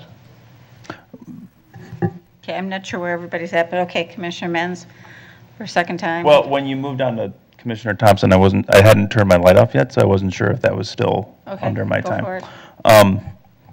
So I'm hearing the fork has happened. We're in the middle of the fork. I mean, that wasn't necessarily how it looked on the page. So, and we can also approve the higher plan, but what I'm hearing is that is an unrealistic number for us to raise in the time period that we have. I hear that, and I think that the board, and I don't necessarily, and I agree that I think that my college is probably not very supportive of this direction since the planning committee approved it 5-0. What I'm hopeful for is that there is a possibility that we will raise more money than that this project is that transformative, and that the $35 million project is that transformative. This is a huge, huge step forward for North Minneapolis and for recreation in our city. And this is not a general recreation center. This is a citywide amenity that is going to be built, but we need to make sure that we have the support of as many folks as we can get. And I know I've been told that by putting these amendments forward, it may be eroding that support. I disagree. I think that we are responsible to put things forward and share and make sure that we're doing as much due diligence as we can to make sure that we're doing the right thing. And sometimes investing in this amount is not necessarily worse than investing in this amount. But what is the message we're sending? And I just want us to get on the same page with how we're sending that message, that this project needs to be successful. Right outside of this project was a huge teenage fight this week. There are crisis-level issues happening, and we are responsible for investing the largest amount of money into a park. And I'm just trying to make sure that we're making the right decision and we're getting as many people engaged in that as possible, as we can do that here. Commissioner Thompson. Thank you so much, President Forney. I was at a neighborhood meeting for my own neighborhood a week ago tonight, and I was trying to express and explain why it was that our neighborhood park was not being completed in a timely manner. And in fact, a constituent who she wrote me a letter, and it actually brought me to tears because she sent a picture of her son in the wading pool saying that they didn't get to use it after he was 3 years old. And I started crying as I read it alone in my house because my son was that kid in the wading pool and her son doesn't get to use it. We have a big city and each of us have big districts, all of us district commissioners. And the at-large, of course, you have to look to the whole city. And this is a transformative park. This is a transformational park, as it is. There are hardships that sometimes we can't fix with one thing. I am proud of the work that everyone has done. I will echo what I said. I respect Commissioner Menz's thoughts to try to bring people on board. And, I think all of us have learned we do our best with what we have. So I'm not going to support this amendment, and I won't be supporting any of the other amendments moving forward because it seems abundantly clear to me that the plan needs to be actualized for the children of our community on all levels. Thank you, that's all. Vice President Crudup. Thanks. I'm going to support the amendment and subsequently the other ones. I will support the highest dollar amount for the park in North Commons because I personally know that if you drew a 1 mile circle around that building, it's the highest concentration of children in the state of Minnesota. And so it's insignificant, the dollar amount, when we think about the amount of young people that will benefit, that look like me, and some of the people that are in the audience, and some of you up here. So it's really clear to me where my support will go, but I'd be really curious to hear from Nicole as well. So I'm still hanging on the ledge, waiting for her voice to echo over the microphone. Nicole? Welcome. Good evening, President Forney, Commissioners. Like Dan said, we have been in partnership really trying to work on a transition plan when the building does close. And so there's 3 goals that we've been working on within the Recreation Department. We really want to continue to be a presence when the building is closed during this construction time. We know it's going to be important that we remain on site, provide those resources and programming as well too. So one of our plans is to have a trailer on site during that time where staff will be housed that can help support, help register for programming, do whatever support that, or provide resources to community members as well. We also want to continue on-site programming. We know that's important. We have our Father's Festival and also our Summer Jam this summer that had hundreds of people who attended, so we know those are important pieces as well. We also are looking at working with the Lopet Foundation to do some outdoor programming as well during the winter times, like cross-country skiing camps and different things like that. And then, like Dan said, in the concept that in the existing gym, the gym will only be closed for part of the time, so this gym will still be open where we can do programming and different things as well too.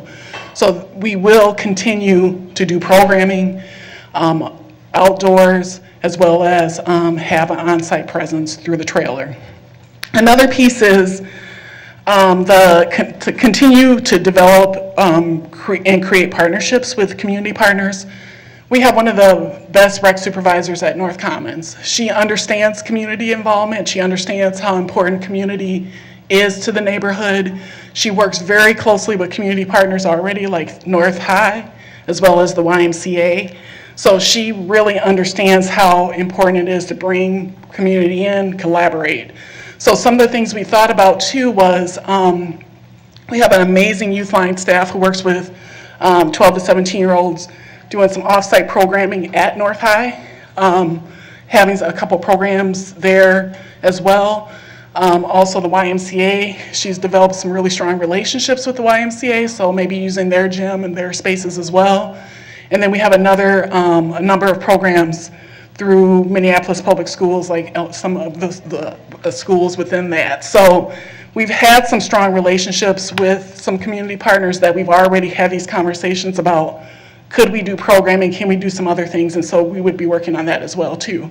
Another piece we talked about was field trips. So bringing some of the kids from North High or the Y or some of those places to our Spark Studios. We have van transportation, so we can bring kids to some of our studios so they can experience that as well too. So we thought that would be a really, really cool opportunity.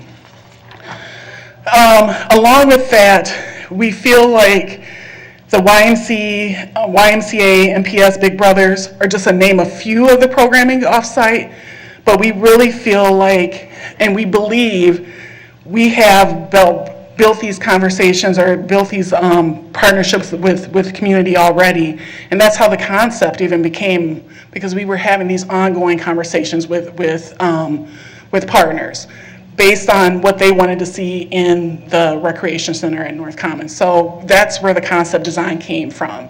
So this is not just a start of doing this, we've been doing this ongoing, and I feel like this will be something that we continue. Another piece we're looking at is continued feedback. So again, throughout the design process, we've worked with community partners to come up with a concept based on what type of programming that community wanted to see. And then one of the things that we were also looking at, and my colleague Leslie talked about this today, is really looking at some of those chatted up sessions and working with young people to see what programming that they want to. So we're going to be using some of that chatted up programming to get feedback from young people. And one of the things at North Commons right now, we're having about 80 to about 150 young people that are coming and dropping in after school every day. So it's it's amazing how many young people are being connected and coming to North Commons. So that just shows the impact that we're doing through our program and through the work at North Commons. And with that, I think one thing that we're looking at is trying to get feedback more from youth. I think that's one thing that we can do more. I'm a big proponent of getting youth voice.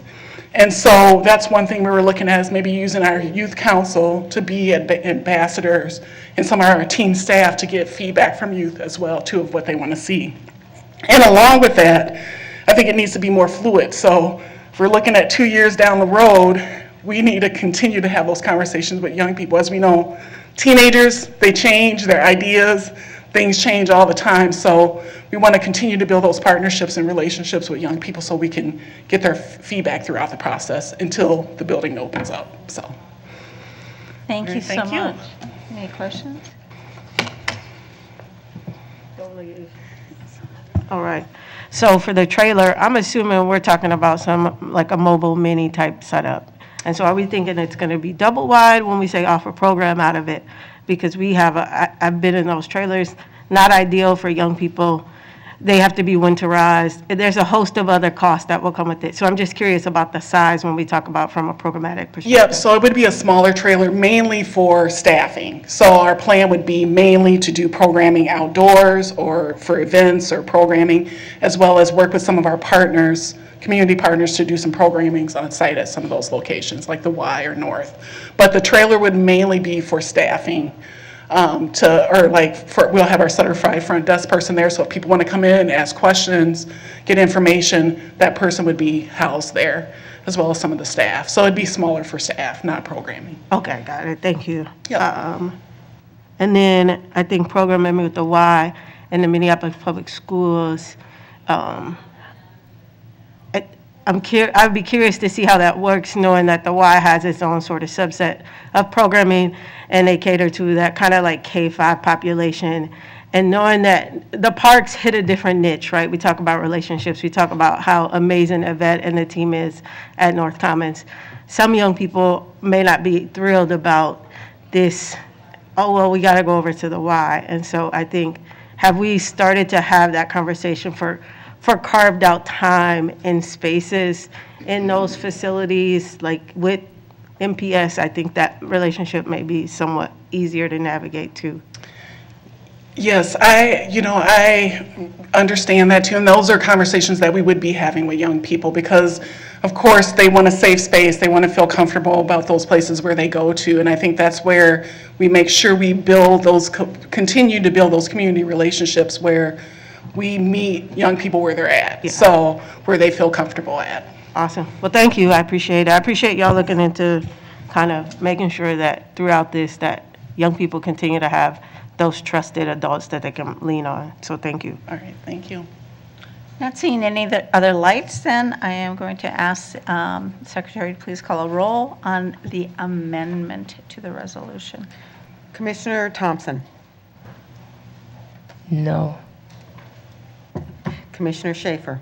Nay. Commissioner Olson. Nay. Commissioner Menz. Aye.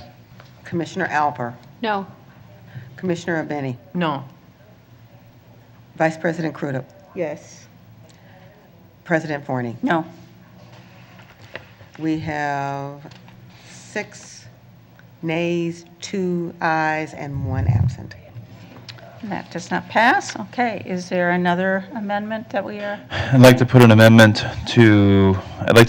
amendment to the North Commons Park guiding plan. I think it's still referred to as master plan, but I'm using the word guiding, which is to include MPRB's first outdoor refrigerated ice rink, and for that asset to be moved from future phases of the North Commons guiding plan and into phase 1 of the North Commons guiding plan, and to commit up to $1 million in funding to that item in design budgets. Whereas, and we're also proposing that we include the following whereas clauses. Whereas climate change is impacting recreational opportunities for hockey, figure skating, and public skating options throughout the city and region. Whereas North Commons has been the longtime home of recreational hockey and figure skating program in partnership with New Directions Academy that risks being eliminated without adequate changes to the outdoor ice schedules or skating opportunities. Whereas an outdoor refrigerated ice rink would not only benefit the North Commons programming currently and historically available at the park, but would become a citywide amenity for Minneapolis residents to access refrigerated rinks for outdoor skating experience available widely in the metro, but not in Minneapolis parks. Second. Okay, Commissioner Thompson? Thank you so much, President Forney, and thank you, Commissioner Menz, for putting this forward. I know I already said I'm not going to support amendments, mostly because I want to keep this thing clean, but I want to be clear that I support the ice, and I am looking forward to finding a more holistic approach, including like Northeast and some other rinks that I know are in the city that could all use some TLC, but it may be a more expanded vision. I just wanted to give some words as to that idea. So thank you for putting it forward and just giving us a chance to talk about it. Commissioner Alper? Yeah, thanks, President Forney. Look, the hard, warm reality is that we're going to have less winter and more variable winters and more freezing rain. And I think it's really important that we look everywhere in our city at what our plan is for ice. And so I'm really intrigued about this idea about refrigerated outdoor ice being part of the plan, but I don't think it should be part of phase one. So I'm not going to be supporting that amendment tonight, but you know, I've taken a look at, it's given me, I want to thank you for bringing forward this amendment because it's given us an opportunity to have this conversation about, to start the conversation about refrigerated ice. You know, I looked at what the Ottawa, Canada region is doing. They have the Rideau, maybe I'm saying it wrong, Canal Skateway that I think is something like at least 5 miles long. And they've done an extensive risk assessment related to climate change in 2021 to see how the region can adapt. And so part of it has to do with this skateway. And I think we need to be seriously thinking and planning for the future on what winter ice looks like in Minneapolis, because doing the same year after year, I mean, I'm a huge skater, not real bad at hockey, but I like just regular skating. And the season was remarkably short last year, and we probably spent the same amount of money that we always invest in skating. We spent that last year, but with a much lower outcome and quality level for residents. So I'd rather that we put that money in and we achieve high targets, you know, that we maybe have fewer rinks or we have smaller rinks that are more easy to maintain. I don't know what the discussion is, but I want to have that discussion, and I definitely can see North Commons being a destination for that as part of the more holistic perspective as having that refrigerated ice. But I want to have that conversation first before making that determination. Commissioner Menz? With all due respect, I think this is our chance.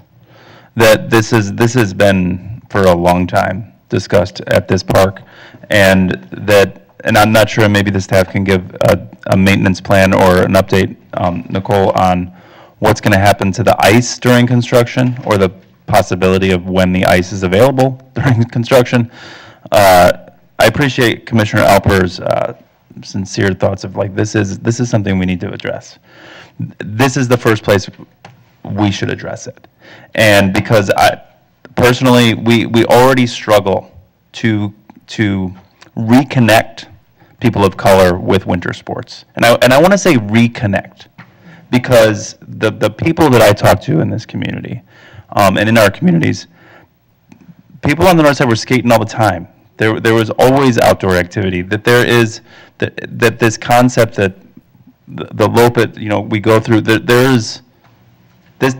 We are taking an amenity away from this space that is a place where we really want to grow. And I don't think it's an unreasonable sort of amendment to just add it to phase one. We know that if we don't raise enough money, we're going to cut it first.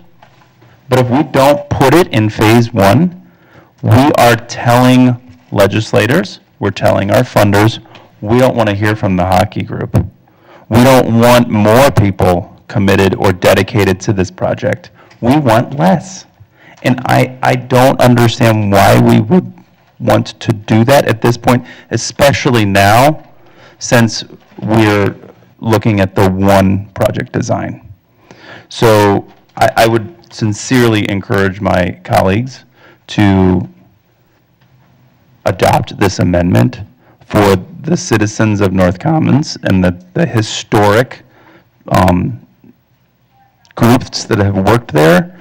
And, you know, we throw equity around a lot, but I mean, I think it's our first step, Commissioner Alper. Commissioner Schaefer? Yeah, I really like this idea, but there's two issues that I have with it in this form. So I won't be supporting it tonight, but I really do support this idea.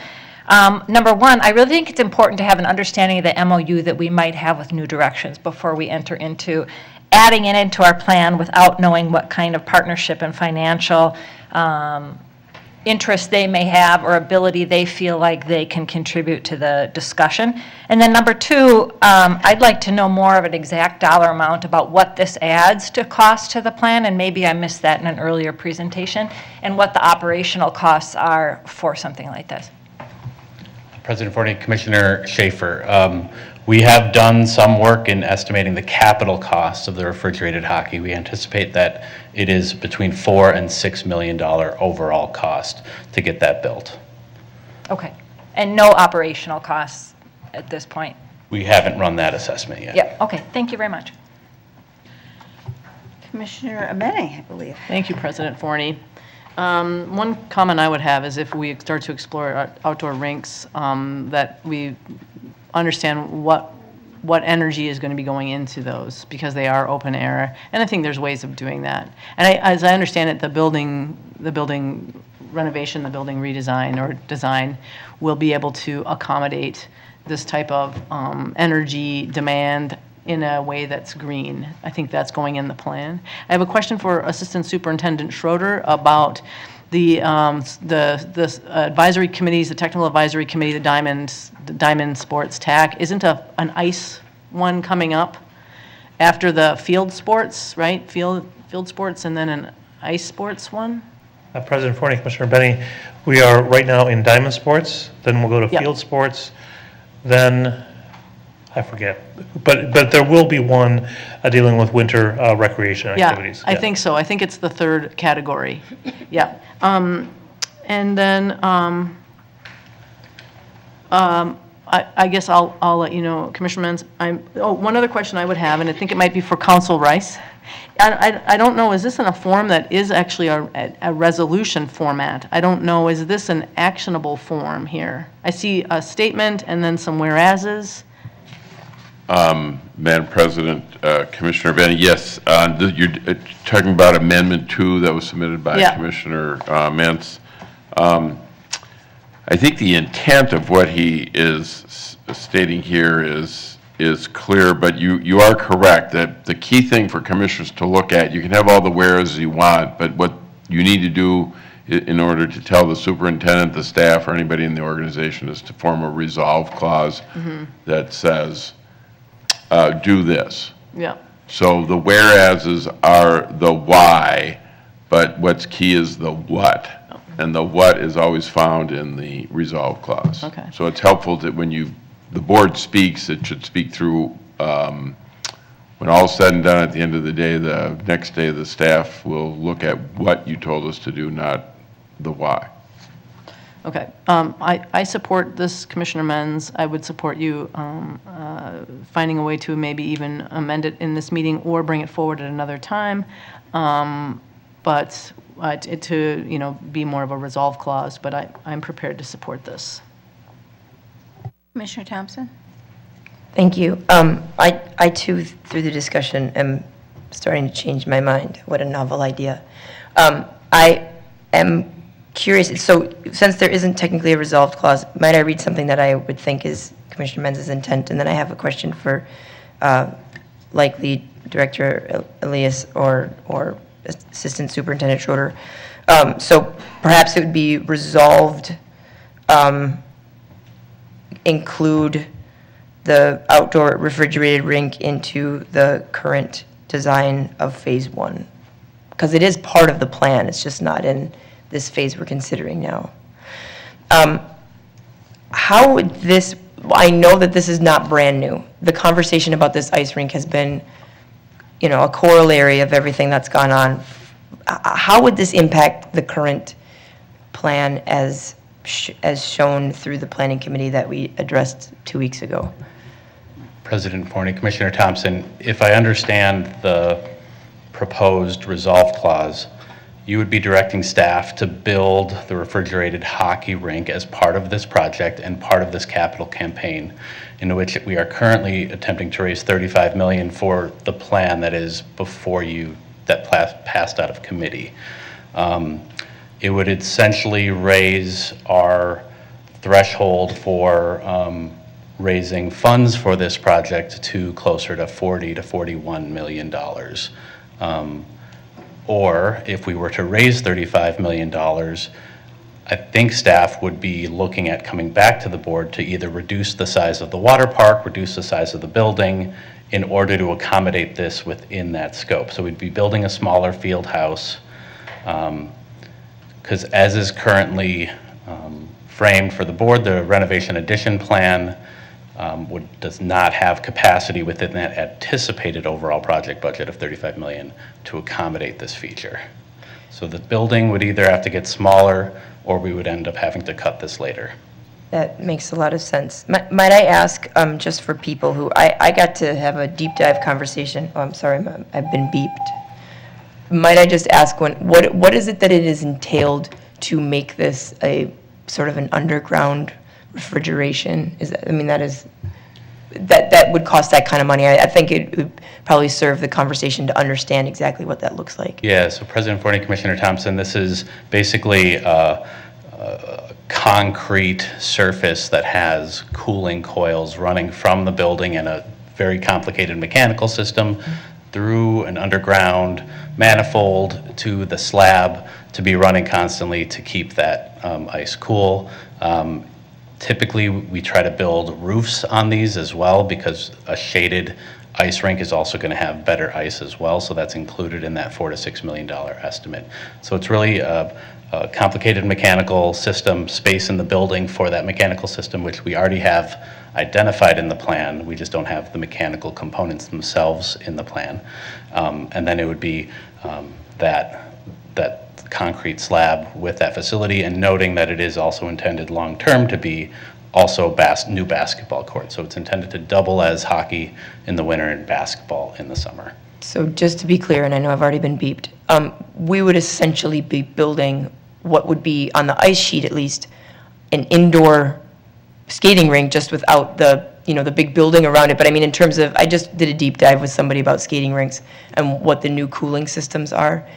That slab would essentially be the newest technology to keep ice cold. That President Forney, Commissioner Thompson, that's correct, and it would have the boards as well associated with that. Okay. That would have to be removed in the summer. Thank you so much. Commissioner Menz?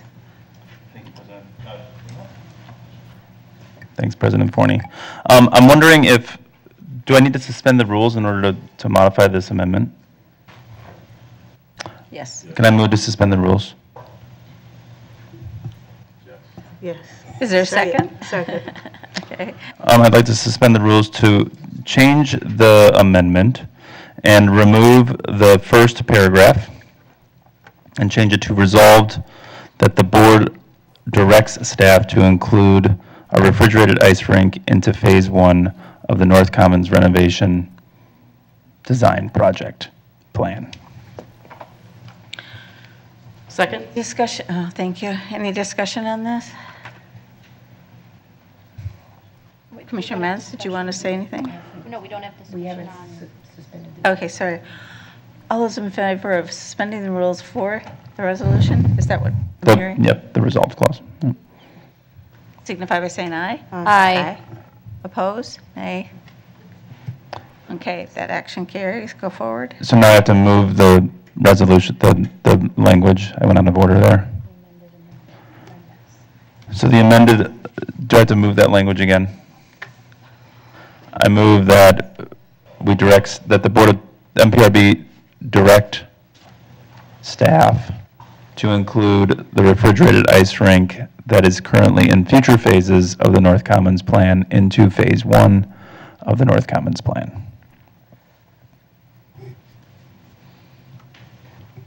Do we need a second on that? I know, Secretary I think we're Ringgold? getting confused here. President Forney, Commissioner Menz, and Council Rice, actually, I think I might have said a nod that they have to remove it, or remove the amended resolve clause. Is that correct? Was that a correct? I believe I heard, Madam President, I believe I heard that Commissioners... Your microphone, please. Sorry. Thank you, Madam President. I'm sorry. I believe I understood Commissioner Mentz's motion was to delete the first paragraph in his amendment, and then to add the resolve clause that would direct the staff to include the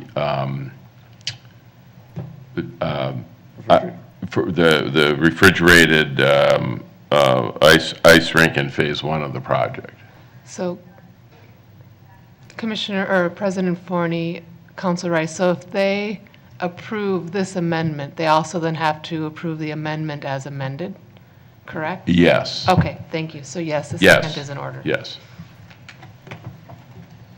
Okay, so back to discussion? Okay, on it, because it's been seconded, right? Okay, all right, so Commissioner Menz. Thank you, President Forney. I think that we have a real opportunity here, y'all. I really am, this is something that, since I have been in Minneapolis Park System, this has been a need, and it's a need for folks who don't necessarily always look like me. But it is a need for the Northeast District as well. This would be an incredible addition to our system. And I think that we have an opportunity to do it, and we know that if it gets to the point we don't raise enough money for it, we'll probably cut it. But if we don't put it in here now, I don't know if it ever gets done. Commissioner Schaefer? Yeah, I agree with that statement, and I think it is a risk we need to take, just because I don't want to reduce the size of the field house. I don't want to jeopardize what we have currently and have to change the plan in the midst of it. And for the clarity of the legislators and others, I feel like it's best to move forward with this plan, as is, but with the idea that we need to get an MOU before the board for a fundraising agreement with New Directions, or maybe there's a partnership. I think we can get this ice in a way that is clearer than the way we're going about it right now. So I don't want to say no to the ice, but I want to protect where we're headed and also get more concrete information from potential fundraising partners about what their commitment is. And go forward from there now.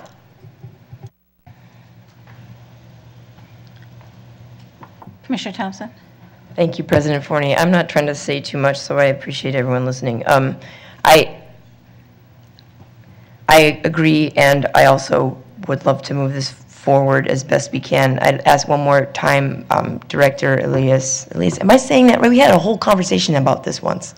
The project manager. I know, and thank you, project manager. It's been a day. He's actually driving. But the twins won, you guys, if you didn't hear it. The twins won. I broke it to you.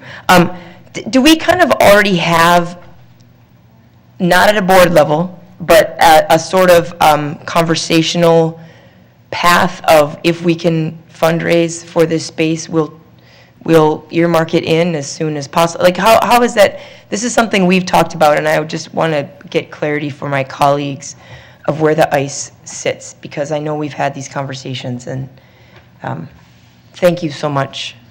Project Manager. Project Manager Elias, and you got Thank my you. name perfect. Thank you, Thank Commissioner you. Thompson. Thank President Forney.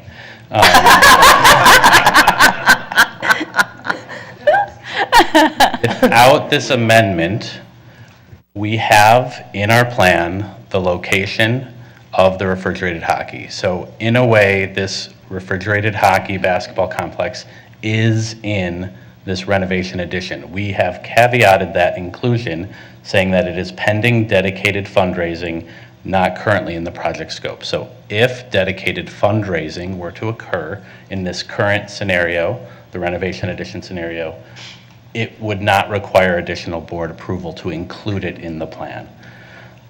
We do need to work on an MOU with New Directions, and we are waiting for board to move through this concept design process before we initiate that detailed conversation with New Directions around the refrigerated hockey. If the board elects to make this a part of the plan without that caveat, we will have to figure out where we end up with the overall project budget, which will be designing toward currently a $35 million project. We believe that's where we'll end up with from a public and private standpoint. And then we will have to come back to you, I guess, again, to understand where you would like us to cut, or in the scenario where we have found that the project budget can accommodate the current plan and refrigerated hockey, we would then just deliver that project. That make it more clear? Yes, for me anyway. Thank you very much. Commissioner Menz, you've already spoken twice, so. Can I ask my colleagues to allow me to speak one last time on this project? Well, I'd like to speak at some time, but okay, I guess. You I can- mean, you guys have to decide. Do you want to have Commissioner Benz speak for? With all due respect, I'm not sure that New Directions Academy is going to raise this amount of money. And I think that if we're going to be going out for the next 6 months asking for money and a plan, then if we really think that this is important, we should have it in the plan that we're going to be putting forward to legislators, to community, to funders.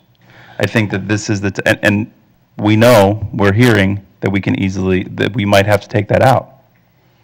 But I think it's going to be a lot harder to put it in. And I know that staff, it's just going to be. I'm going to respectfully say that I will not be voting for this. I feel like we're putting the cart before the horse. I definitely feel that there's a need, a desire, a want, all of those types of things. But as Project Director Elias said, we haven't even gotten into an MOU. I mean,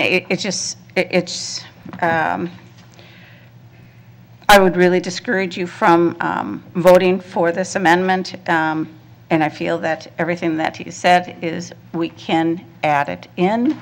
So please, on that, I'm not seeing any other lights. Would the Secretary call the roll? Point of information, do we have to have a roll call on all of these? No, but I just, Okay, for the record. thank you. Yep. Commissioner Thompson. No. Commissioner Schaefer. Nay. Commissioner Olson. Nay. Commissioner Menz. Aye. Commissioner Alper. Nay. Commissioner Abeni. Aye. Vice President Crudup. Aye. President Forney. What did you say? Aye. Oh, I'm sorry. Nay. One absent, 5 nays, 3 ayes. That fails, so on to, are we finished with amendments? Nope, I have one final amendment. That was the amended. Oh, that was the amended amendment.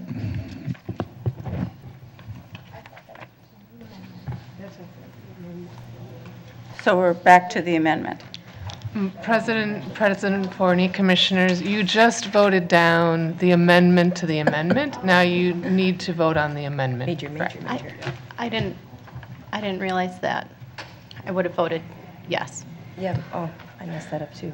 You can move to reconsider because you're in the seating. Oh, thank goodness. I would like to move to reconsider. Because we're on the amended. Okay, do you have a second? Second. All those in favor and the reconsideration signify by saying aye. Aye. Oppose? Nay. Okay, that passes. So beginning again, we are the amended amendment, correct? That is what we are voting on. No. The amendment to To the be amendment. clear, we're Thank you, voting on thank the you. language of the amendment, yes, from suspending the rules. Correct. That's correct. Okay, Yep. all right. Secretary, would you call the roll then? Yes. Commissioner Thompson. Aye. Aye. All righty. Commissioner Schaefer. Aye. Commissioner Olson, Aye. Commissioner Menz, Aye. Commissioner Alper, Aye. Commissioner Abeni, Aye. Vice President Crudup, Aye. President Forney. Abstain. You have 7 ayes and you have 1 abstain. Thank you. Okay. We're back to the amendment that has been amended. Yeah, correct. Thank you all. All right. Commissioner Menz, are you speaking to that? No, I'm done speaking, sorry. Okay. So the amended amendment, the secretary, please call the roll on that. Commissioner Thompson, Pass. Commissioner Schaefer, Nay. Commissioner Olson, Nay. Commissioner Menz, Aye. Commissioner Alper, Nay. Commissioner Abeni, Aye. Vice President Crudup, Aye. President Forney, Nay. Commissioner Thompson. Abstain. You have 1 abstention, you have 4 nays, you have 3 ayes. That fails. Are we on to another amendment? One last amendment. Include the following whereas and resolve clauses on the original resolution. Whereas it is not possible for MPRB staff and resources to solely support the programming needs of North Commons Park during construction or following completion of the concept design. Whereas community partners in youth sports, high school athletics, nature education, and youth recreational programming help MPRB realize our goals of youth engagement and help us foster connected relationships with partners to work for the youth in an authentic and collective way. Whereas the guiding principles of the North Commons guiding planning process and the values outlined by reimagining the civic commons must be realized in the formulation of community programming at North Commons Park. Resolved that the Board of Commissioners direct staff to begin work on a community programming agreement for North Commons Park and Recreation Center that follows the principles of reimagining the civic commons to engage multiple groups in community groups in this process. The CPA would act as a guiding document to fully program and meet the revenue, maintenance, and programming needs of the Northside community at North Commons Park. Resolved that the Board of Commissioners will receive a report on the progress of the community programming agreement at or around the time of the fundraising report, which is no longer available, and the Board can provide May 31st, 2024, and the Board can provide further direction based on the findings over the time period identified. Okay. I can speak to this really quick. I think that my discovery has been that we're actually doing some of this work, but we're not really naming what we're doing. As Nicole Hernandez stated, I mean, Yvette over at North Commons does a lot of community program. We are doing some of this work, but we don't designate that we need an agreement with community. And I am concerned, and I've heard it a couple of times, that we want to have a clean resolution. And when we're investing $35 million into a project, we need our community partners engaged from the start, from construction, because that construction can have impact on how community partners work in that space. And I'm going to try and find, I just got an email from a previous construction project that we had. This is Mike Libby, who lives in my neighborhood. Commissioner Menz, I follow the Minneapolis Parks page on Facebook and see a lot of huge fancy capital improvements. No, that's the wrong one. We do have a lot of parks. So, this is the wrong email. But basically, Northeast Park, we built the last recreation center we built. We didn't build it in order to really house volleyball. And sometimes we make cuts or we do things that because we're isolated. And this is intended to bring the planning department, which does a great job of planning parks, and then also making sure that we're engaging our community partners, not just our recreation staff, but the community groups that'll probably program in that space, so that we know that we're building something that's going to be utilized for what we think it's going to be utilized. Happens a lot of times with skate facilities too. So it's just a way for us to formalize that process and possibly look to doing that in other parts of the city as well. The community programming in our parks is essential to keeping more people in our parks, and it sounds like it's already happening at North Commons Park.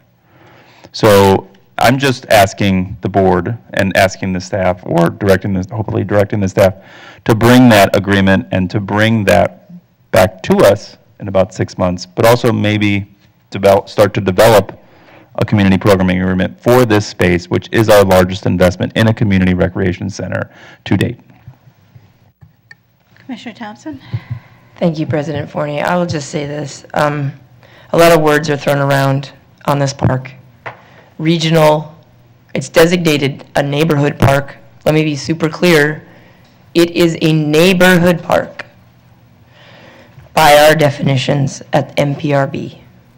And community, and I already said 2 weeks ago, community around this park is deeply divided. This phrasing is the thing that was the germ of the divisions that I've researched. And when I see it, I just think, oh, please, no. I believe that we do need to engage partners after we pass this. So that's all I'll say about this. I appreciate the conversation, and yet this, for me personally, is I have for 2 years tried to find some sort of balance within my neighbors and my constituents, and regional versus neighborhood versus this community and that community and who's who and what. And this language brings all this stuff up, and just personally feels like undoes all the stuff that I tried to work to find a balance. So I cannot, in my deepest place, support this. Sorry. Thank you. Not seeing any other lights. Will the secretary call the roll on this amendment? Commissioner Thompson? No. Commissioner Schaefer? Nay. Commissioner Olson? Nay.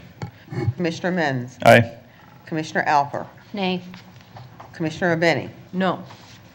Vice President Crudup? President Forney? No. You have 1 absent, you have 6 nays, and you have 2 ayes. That action carries. On then to the resolution, unamended. Any discussion on that? Not seeing any? Then we'll ask all those in favor, please signify by saying aye. Aye. Opposed? Nay. That action passes. Excuse me? Not on the board. It'll be in the minutes. Just say it'll be in the minutes. It's in the minutes, thank you. So, Commissioners Menz and Crudup voted no, and everyone else voted yes. thank you. Okay, so we are on to unfinished business, I believe. We have passed everything else. I want to make sure we've jumped around here a bit. So, Resolution 2023, if somebody would like to read that, 180. I will read Resolution 2023-180, a resolution approving a construction cooperative agreement with Hennepin County related to street trees as a part of the Lowry Avenue reconstruction project in northeast Minneapolis. Second. Did you say second? Yep. Thank you, okay. Commissioner Menz? Can there be a presentation on this really quick? Yes, please. Somebody prepared to, oh, yes. There's been a lot of discussion on the Lowry Director Arvidsson? Avenue space. Yeah, do it.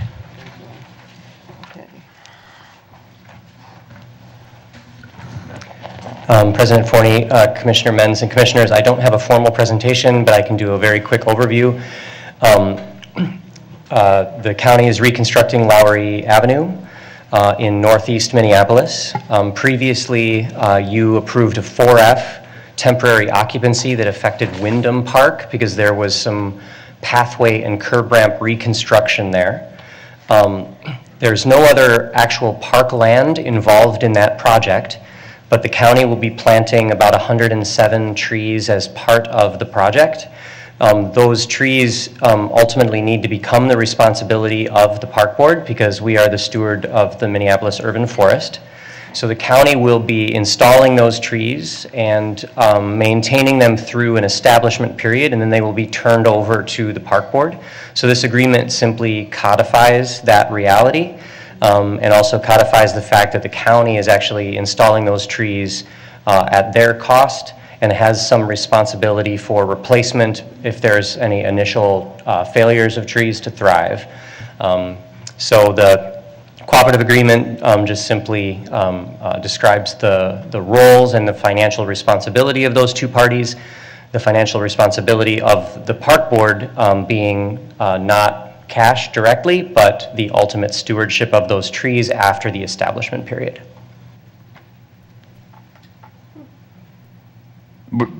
Were these trees recently added, or have they always been in the plan? President Forney, Commissioner Menz, I may need to clarify the question. There are no trees along this stretch of Lowry now, and they would be installed as part of the construction project. They've not been installed yet. No, but were they a part of the original construction plan, or is this a new addition to the construction plan from the county? President Forney, Commissioner Menz, I don't know the answer to that question, when the trees were added to the plans. Okay, so the board should know, I'm a little concerned about this, mainly because there is some disagreement in the community around that project right now, because XL had originally decided to bury the power lines, but now they're going back on it and not burying the power, and I don't really know enough about what our leverage points might be as a park board in that process, or whether or not burying the lines is the right thing. So I'm a little hesitant to vote on this today because I don't know that information. If they're planting trees instead of burying them, there's not a lot of space there. But it might just be a quick, easy fix. But I don't have enough information to know how this impacts the general Lowry project.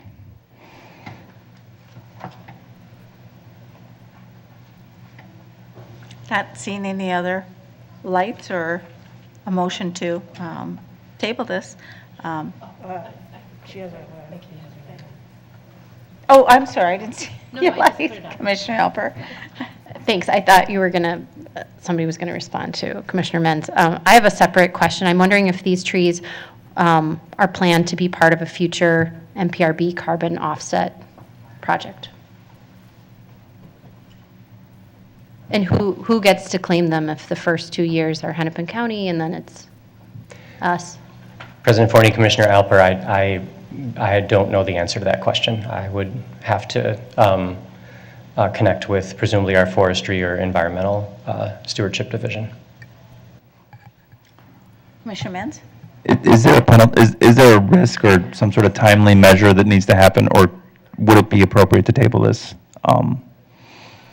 President Forney, Commissioner Menz, it's the board's prerogative. I know of no urgent matter that needs this to come forward tonight. It came forward tonight because it was ready, we thought. Okay. I would like to ask the board to table this for 2 weeks. Second that. Thank you. Okay, on that then, we need to vote. All those in favor of tabling this 2023-180, please signify by saying aye. Aye. Opposed? That action carries. It's tabled. So Commissioner Thompson, did you need to speak? Okay, and all right. So, phew, we're on to discussion. Is that right? Oh, update, excuse me, on private property, tree removal funding assistance update. And we have several directors coming forward. Welcome, Director Wiseman and Director Siebert.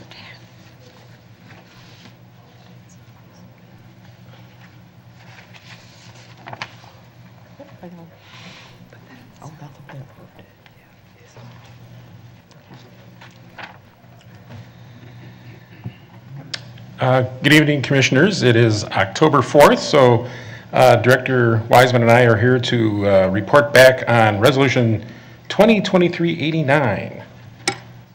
So a little background, some of the things that happened before this resolution was passed last May. When we initially heard concerns from the community about condemning private ash trees, in response, back in December, we prepared and shared some frequently asked questions. And then since then, things that have happened have been, one of our staff members attended some of the community listening and visioning sessions. Then we worked with our community connections and violence prevention folks in April and hosted 4 information sessions that were advertised in the North News and announced in press releases. And then there's a Zoom recording of one of those meetings that's actually on our website. The discussion of this topic was done in May at one of the internal influencer meetings. And in June, our assistant superintendent was interviewed on KMOJ radio. And then in August, I was interviewed for the Parks and Power posting, which shows my resemblance back there on one of the posters, which I wish I had that shirt, though. That's it. Yeah. And then we also participate in the state of Minnesota's Office of Equity Situation Updates, and that was recently in end of September. So some of the things that we did in response to the concerns was we've revised our bid specifications for when we condemn trees. Prior to this, what would happen is bids were accepted based on the size of a tree, but companies never really saw the tree. It was all based on the size of the tree. Now what's going to be done is that every tree will be looked at by the companies that we have under contract, so there'll be a bid on every tree with the idea that hopefully that gives us more competitive prices in terms of the trees we condemn.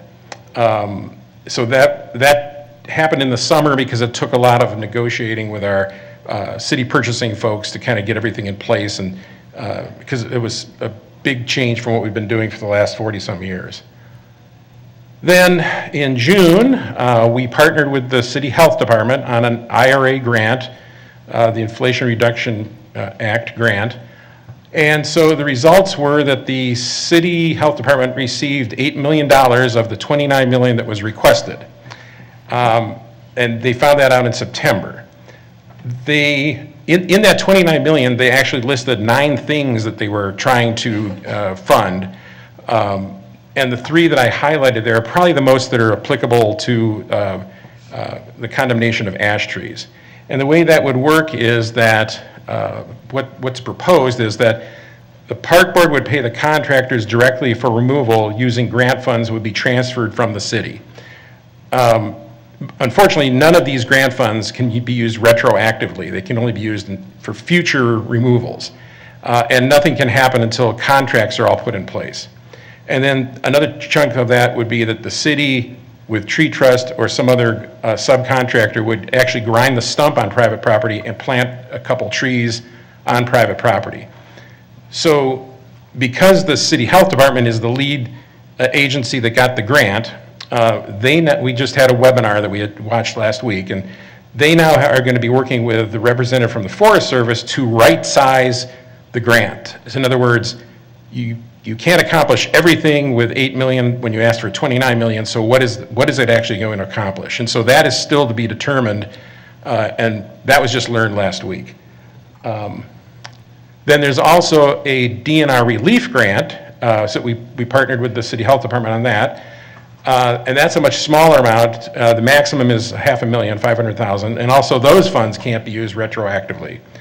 And those results won't be known until mid-October.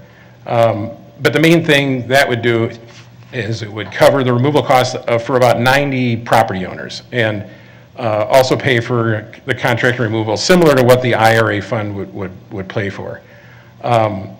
So that award hasn't even been announced yet, and when that happens, then we'll know more from our contact with the City Health Department. Okay.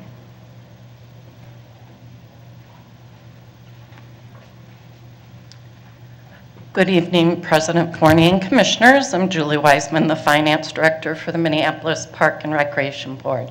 So what we have heard is that private property tree removals are disproportionately impacting BIPOC, senior, and low-income Minneapolis homeowners, undue financial burden, and putting them at risk of losing their homes. They're requesting that we establish an Emerald Ash Borer Assistance Fund for pending, future, and past removals dating back to January 2020. So what have we done for homestead property owners? We continue to utilize the Special Assessment Deferral Program, which requires, there's requirements that people have to meet in order to participate in the deferral program. We expanded the levy payment options. It used to be a standard 5-year, and we have included both a 10-year and a 20-year option. And then we've partnered with the city of Minneapolis and have attained the $8 million in federal funds. They have applied for state funds. And again, this would only provide assistance for future tree removals. Our next step is the superintendent and staff are actively and diligently working to identify philanthropic funds for past and pending assessments. So levying assessments in 2023.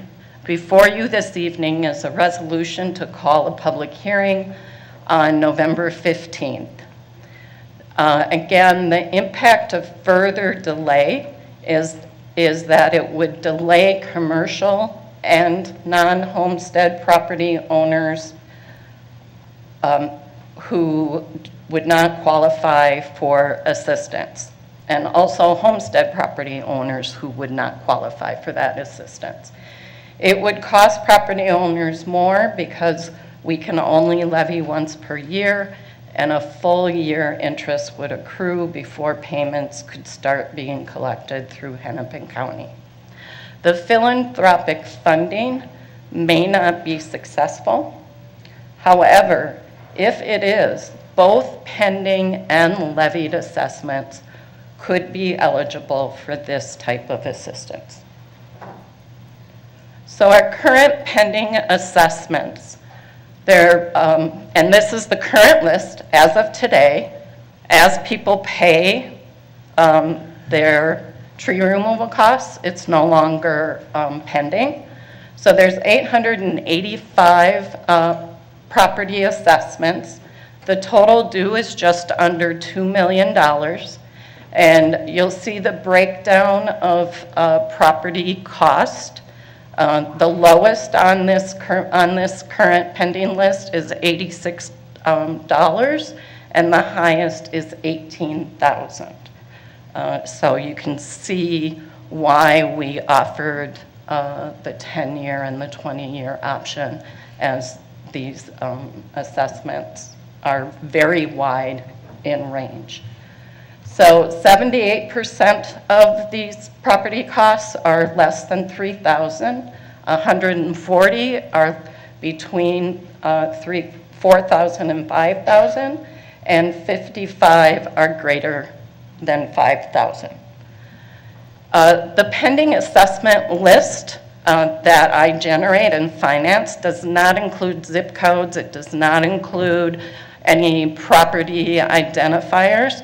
So I went through manually, and just by the address itself, I identified north and northeast properties, and then south, southeast, and southwest properties. And the breakdown is 560 for north and northeast, and south and southeast is 325. And again, this is the pending assessments. So it doesn't account for all condemned trees. It doesn't account for condemned trees that were removed by the property owner themselves. And if you remember back when we did look at assessments, we understand that ACP areas within our city levy assessments more than outside of those ACP areas. So Ralph and I are here to answer any questions you may have. Vice President Crudup. I just have a first quick question, and then I'll come back. So the $500,000 grant that we got, that Ralph, you said will cover about 90 properties. So on average, we're saying that to cut down these trees on these 90 properties, it's roughly $5,500. It's exactly $5,555.55 for just 90 properties with $500,000. And that is a significant number because that's what potentially homeowners who are burdened are paying. And so even on here, like the lowest cost tree was like $86, and that was, I think it was one. And so how could that be with the current bidding system that you guys are kind of vetting out? Are we making sure that we're using companies that are racially diverse? President Forney, Vice President Crudup, the companies that are used all go through the city procurement process, which requires the approval by the Department of Civil Rights, and there's another agency that they all have to have a plan that involves the women-owned businesses and minority-owned businesses. That's all part of the process that the companies go through, and then they have before they can even get a contract. And those amounts, that's kind of an average. So that's pretty much what the health department used sort of as a marker to try to get as much as they could out of that 500,000. It could be more, but it could be less too. Thank you. I'll come back. Commissioner Alper. Thanks, President Forney. It's really exciting to see the fruit of your efforts. So thanks for telling us, sharing more information on that IRA, Inflation Reduction Act funding that the city put forth, and I'm also that you've applied for state assistance. So that's really exciting. I guess this is the first I got a chance to read the application that unfortunately the park board individually put forth for, I believe it was $13.5 million that was unsuccessful with the IRA funds. But I didn't have a chance, didn't really even know about this $8 million one. So I hope that it didn't seem like the city was competing with our individual funding and that we confused the feds. You know, that's one of the questions in my head. And I'm just, I would love to learn more, as I believe we probably all would, about what that $8 million entails. So I'm wondering, is it coming to the park board, or is it going to the city? Like, who's administering it? Who qualifies for assistance? Who's making the decision on who qualifies? Because it sounds like it was the city that applied, and the funding will go to the city and not the park board. Is that correct? Yeah, President Forney, Commissioner Alper, the two grants were totally different. Because we didn't want to look like we were competing for the same thing. Ours was geared around getting money to grind stumps. And the city health department is the lead agency on both of the other grants, because mainly their program can do things on private property, whereas we're limited mainly to the public trees. So yes, the idea that there was competition and so the $8 million will be used. That's to be determined from the 9 things that they proposed. How much of that will they do? Will they do all of it, a little bit? Will they do parts of it a lot and drop something off? That's where they have to work with their U.S. Forest Service person to figure that out. Okay, so if people want to talk, get involved with who qualifies for assistance, who makes the decision on who qualifies, who should they reach out to? Because it doesn't sound like it's forestry, and I just want to be real clear on who's administering these funds, so that we have clarity on who people should talk to. When it gets to that point, it'll be the city health department, but right now they don't even know exactly how it's all going to work. Okay, but it's not MPRB. Correct. Okay. We're just looking at it as our role will be, if it plays out that way, to basically facilitate the payment that comes from the city towards the companies that, or the individuals that have a bill to pay. Okay, so we'll be a partner, but not the main decision maker. Correct. Okay. Right. We'll be at the table, but they'll be leading it. All right, so I think I'll pause there. Thank you. Commissioner Benny. Thank you, President Forney. I'm glad to hear that. That makes, I think that will streamline it actually and make it better. So thanks for all the work that's gone into this. And I mean, the responsiveness to the community is definitely, we can see that. And that's great. I have a question actually for Director Wiseman. So when you had the slide about the, the breakdown of pending levies. So those are levies that are waiting to go onto tax bills. But that list, you said if somebody paid for their own tree, of course, that's just a done deal. But there's also a lot of other people who have assessments that are ongoing, that are already happening. Those, right? I mean, probably hundreds would be my guess. And will there be a way for anyone that's got an assessment that they paid on for a couple of years to possibly apply? So President Forney and Commissioner Abeni, the grant funding from the federal government, and if we're successful with the state, are all future focused. Yes. So we do not yet have a solution for the currently pending assessments and the levied assessments. That's where the philanthropic conversation is happening. And what I can say is that it's actively being worked on, and we would be requesting that the philanthropic would fund both the pending and the levied. I see. So once you're in pending status, now that the train's left the station. Okay, I was unclear on that. Thank you. Commissioner Crudup. Or Vice President Crudup, sorry. Get it together, Meg. Okay, either one of you can answer this. And Ralph, you may be better suited. But I'm just curious, anecdotally, when we talk about folks getting into the city system, that system itself is troubling for people of color, businesses of color in particular. So when we talk about it from an equity perspective, it exists on paper, but it hasn't come true for many small business owners that I know of in the city, anecdotally, right? I'm not talking to every person of color in the city of Minneapolis. But do you have vendors that we talked about this early on last year, about us walking folks through this process for getting into the city system when they talk about doing works with parks. And I don't know if that's come to life or not, but do we have companies that maybe have reached out to us that we can say, hey, we're going to be going through this process. It'd be best if you get plugged into the city of Minneapolis. President Forney, Vice President Crudup, you're talking about the companies that would actually do the work. Correct, yes. I know they're advertised by the city in the different channels that they advertise those things, but that's kind of a role they play. I'm not exactly sure of to what extent they reach out to minority-owned businesses to do that sort of thing.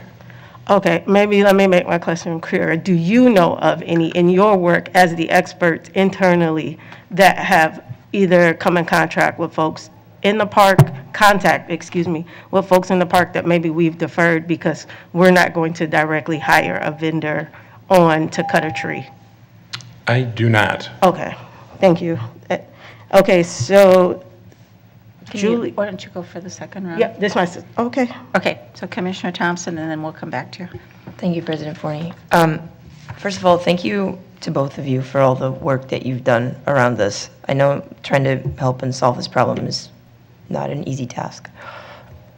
And I am questioning what more we can do. I'm curious of the slide that was like pending and coming forward assessments. How many would you say have, if you were to wager a very educated guess, have come through the city since EAB hit the city? I don't even remember what year it was. 2014, 2013. President Forney, Commissioner Thompson, you're wondering how many removals we've contracted? Yeah. Yes. Boy, I don't have that right off the top of my head. I'd have to. Would it be more sizable in terms of what has already been paid out by city residents? The $8 million that we have in the totality of the removals, just an educated guess, would you say that's like half as much as it's cost so far, a quarter, a tenth? I don't know if I could really, what I can say is that the number of private ash anecdotally seem to be less than, a very small, much smaller number than it had been, say, 10 years ago. Okay. Because the population of the insect has just taken off and there's more trees dying within a short amount of time. So, yeah, so I'm not exactly sure how much that would cover in the future. I guess I'm trying to wrap my head around how much this idea of the 8 million would go toward current and or future situations, and I know that people are looking to be reimbursed or have that, like, I'm just trying to comprehend the financial impact of what the past considerations have already been. And that's really what I'm kind of trying to answer for myself. And it also depends on what the city health department person and the Forest Service come up with in terms of, does all 8 million go to this, or does it get broken down amongst several of those things on that list? Do we have any sort of litmus about what qualifies? No. Yet? We're not at that place yet? No, not there yet. Okay, I just figured it. Thank you so much, and truly thank you so much for the work that you've done in these last intervening months. Commissioner Schaefer. Yeah, I just want to agree with that too. For you to change a process that has been in, 4 decades in the making, as far as with your contractors, I just really appreciate that. And I'm excited that the city council and the city, we helped raise that awareness with them around this issue. And so I am happy with the work that has happened. But my question is, what is the scope or the target of the philanthropic ask that is currently in the works? And because obviously we have lots of parts of the city when you see, the pending 885, that's pending, but we're looking at pending and in the arrears, and I'm just wondering if there's targeted zip codes, if it's just ACP, or green zones. What is the target of the philanthropic ask at this point? President Forney, Commissioner Schaefer, those are still to be determined. I don't think, it's in such an early stage that I don't think we're even at any kind of figure yet. Okay. I just think we need to know what we're asking, what we're targeting, if we're going to make an ask. And so I would be curious as a board member to understand, are we going to be asking everybody of these, southeast, southwest, south, north, northeast? Is everybody going to be covered by this philanthropic? I'm just trying to understand when it's available, what the target of that philanthropic work is. Vice President Crudup for a second time. Thanks. I think my question is similar to Schaefer's here. And I'm curious, who are the philanthropic folks that were in these early conversations with? Like, I don't even know. No. Julie, you would know. No. Because President Forney and Vice President Crudup, that is not either one of us doing that. It's the superintendent at that level. Well, I'll be really curious, Bangora, to hear those things, even if it's offline. Because if these conversations are happening, I think it's really important that if we have community that are impacted, especially when we talk about raising funds, it makes a difference when funders hear it from folks that are most impacted. So thank you, Julie and Ralph. I don't know if I got this in the right order, but Commissioner Alper. Thanks. I just have a couple follow-ups.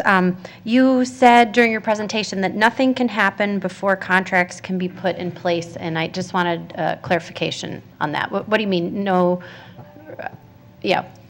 Please go ahead. President Forney, Commissioner Alper, the work on the grant involves there'll be contracts essentially with the federal government to have this grant in place.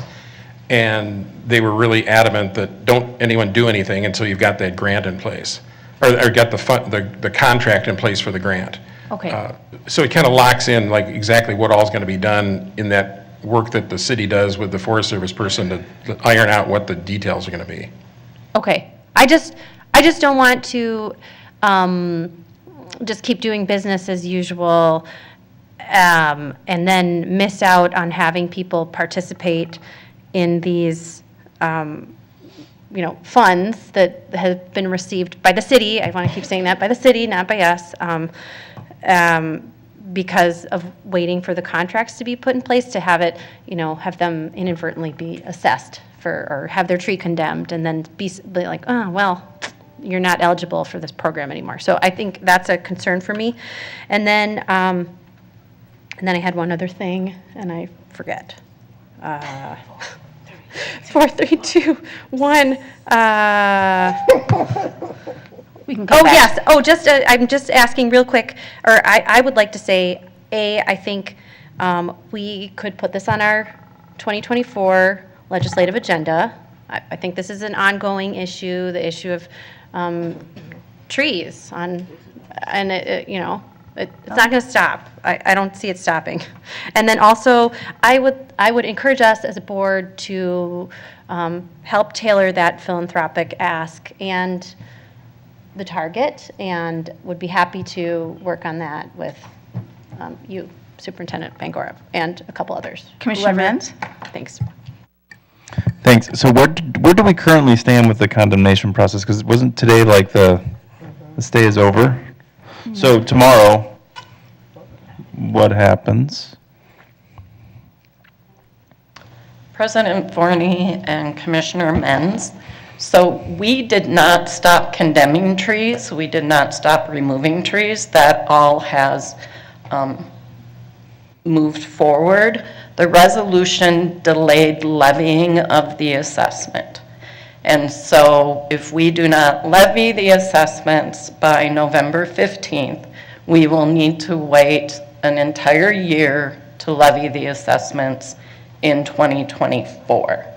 And again, the philanthropic funding that we are seeking, we intend to direct towards people who have pending assessments levied assessments. This group of 885 properties would not qualify for the future funding. Where is it illegal for a condemned tree to be treated instead of removed? President Forney, Commissioner Menz, it is not, because it's a private tree, so people can treat their private tree. But am I correct in the fact that we don't inform them of that process? Correct, and it goes back to the City Council resolution from 2010 encouraging folks not to treat private trees and to actually replace the tree. And that all stemmed from a lot of concerns about the pesticide that was being used affecting pollinators. Right. And maybe President Forney can share this. If there's been some sort of report on the science of this, I would love to see it, or I would love it presented to the board. Because the thing that's come out from me in the past couple of weeks is we have been omitting that information when we're communicating with constituents.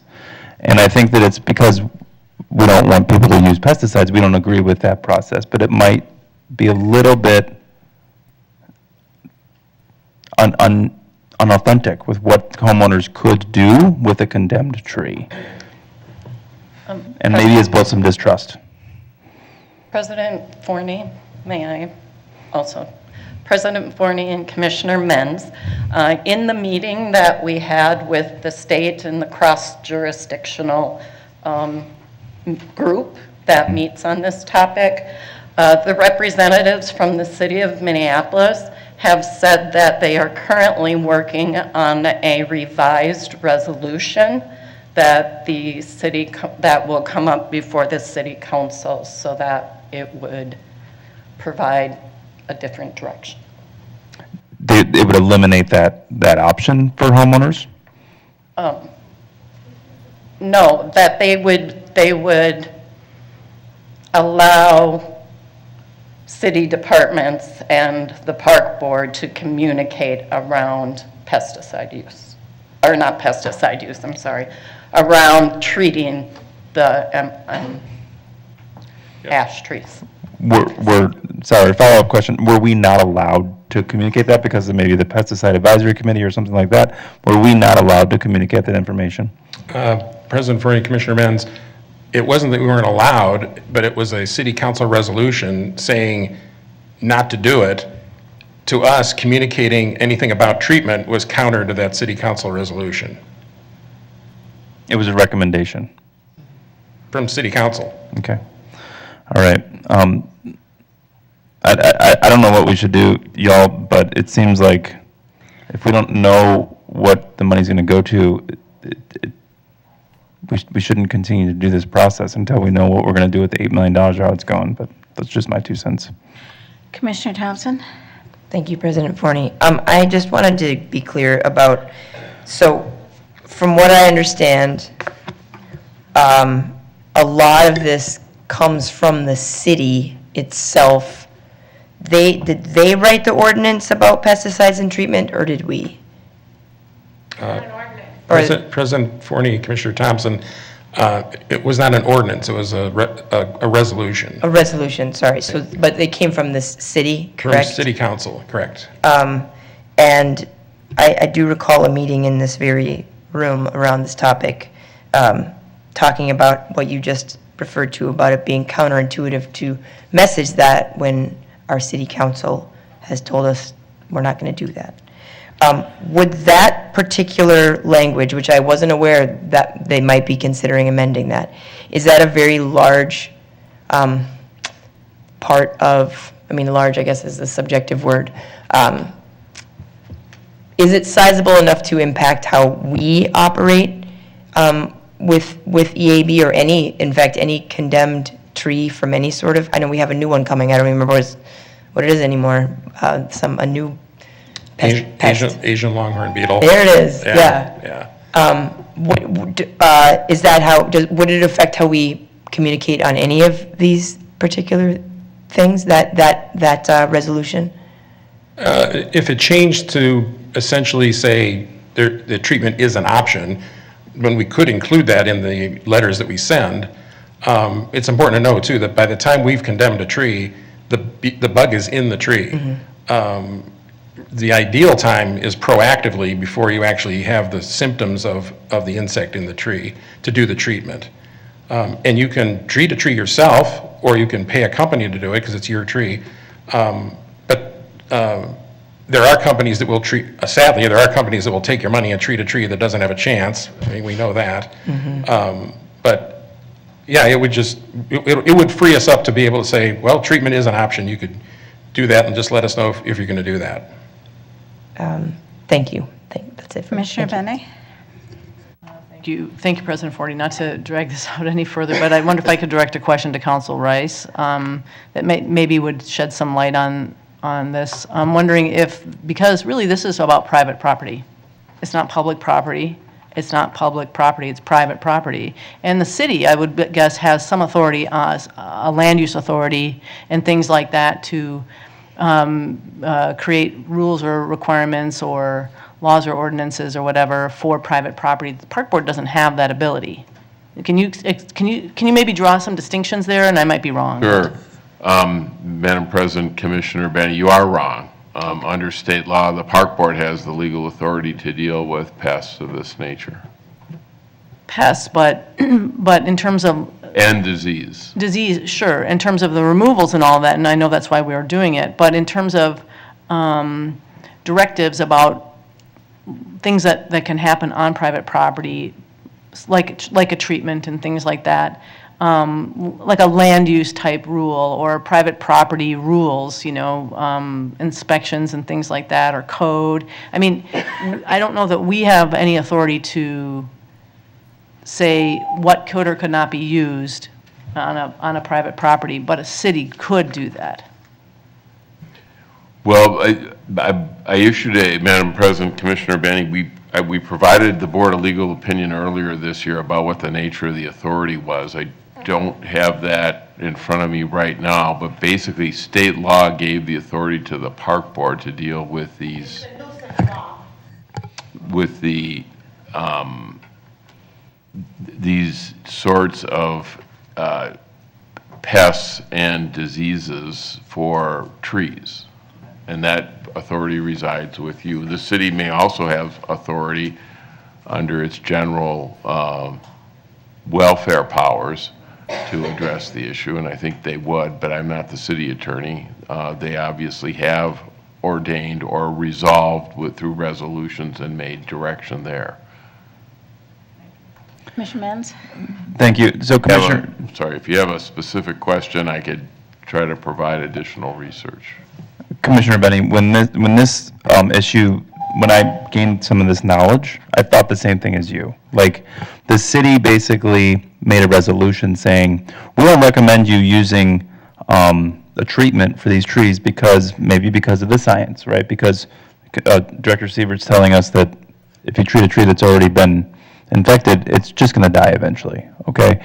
But I agree with you. The city, if the city's going to recommend that, then I would assume they have some authority over what the property owner has to do. We don't have that authority. But what we've done is we took that recommendation and then we omitted that information when we were communicating to the homeowners, which Commissioner Alper just shared. This is not our money, but it is our process. And we own this process, so we should be communicating. As much as I don't want homeowners to treat these trees either, I think it's a bad use of pesticides, but I'd like to see the science. I would like to know what the science is specifically now, so that, because it's a public health initiative, it's a public health issue, but thank you. Thank you for, really, this is a marvelous presentation. It's very, very much needed. Okay, I think we've already spoken twice. I'm having a hard time, gang. I'm trying to, get us to the end. So is everybody would like Vice President Krug for a third time? Is it okay? Okay, go ahead. You have to say yes. You say yes to everyone else, otherwise it'll seem like discrimination, FYI, team. But just curious about the pesticide and insecticide use. What's the difference there? Excuse my ignorance, but all things bugs and outside is not my life. President Forney, Vice President Crudup, everything that is used to treat for emerald ash borer is an insecticide, and insecticides and herbicides are all pesticides. Okay, gotcha. So thereby causing problems for pollinators, blah, blah, blah. right, Okay. so it's an insecticide that's used to kill the EAB insect. And is it true that some of the studies say that treatment is still a better option than cutting a tree down? There have been Or studies is it- that give a cost analysis in terms of the size of the tree and over a period of time treating the tree, that in some cases it can be more cost effective to keep the tree around longer. The city of Milwaukee is a good example. They actually treat lots of public boulevard trees to keep them around longer.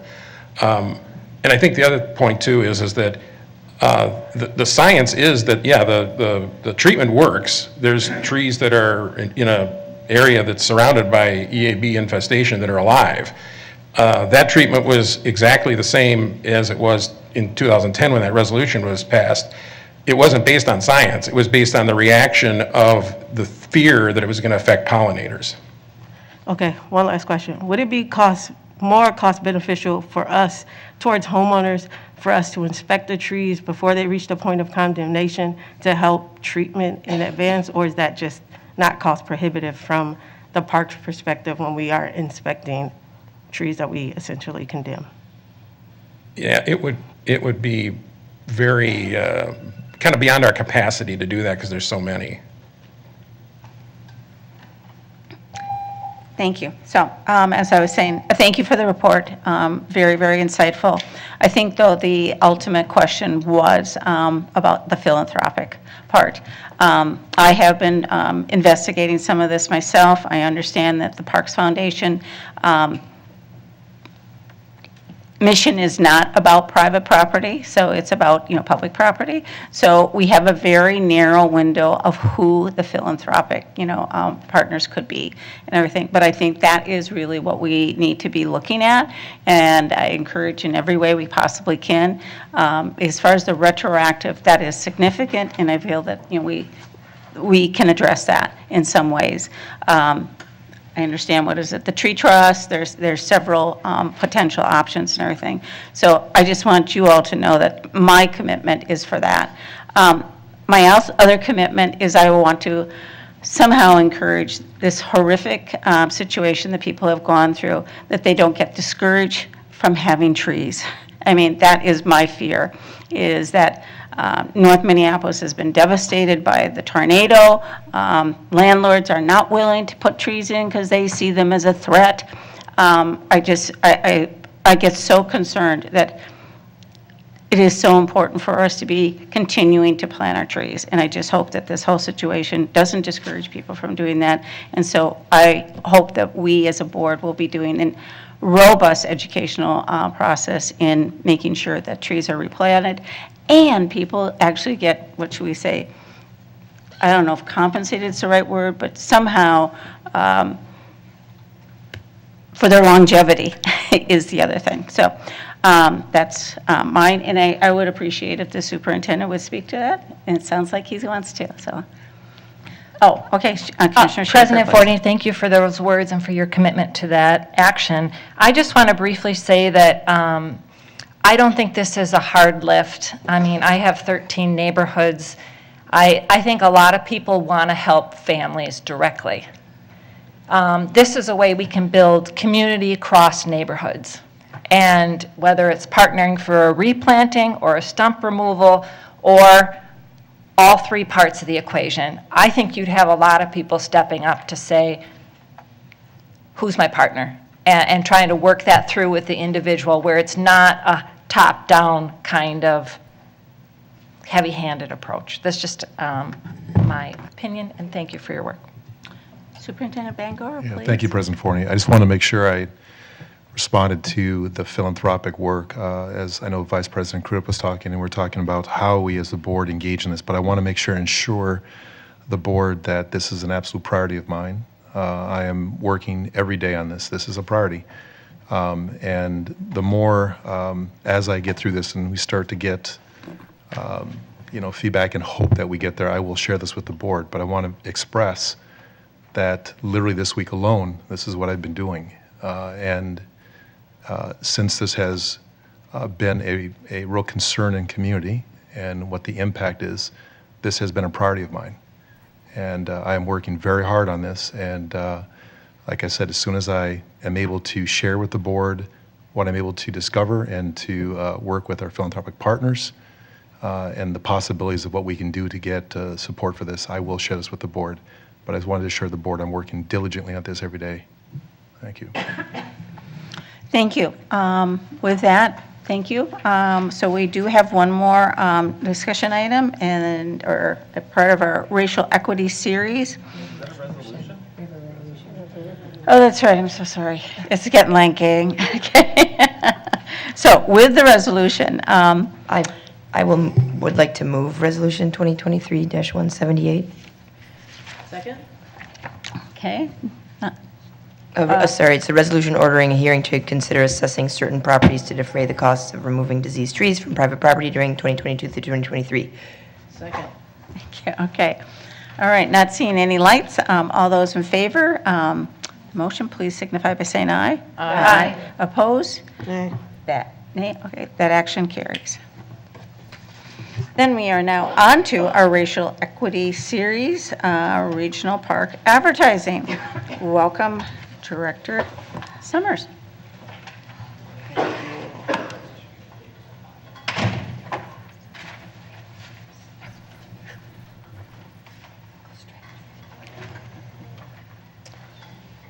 This is always a little bit different than, sorry, I'm still getting used to my transitional glasses that I really only wear to the board meeting, and it causes me a little bit of, and this keyboard's a little bit different than the one I have.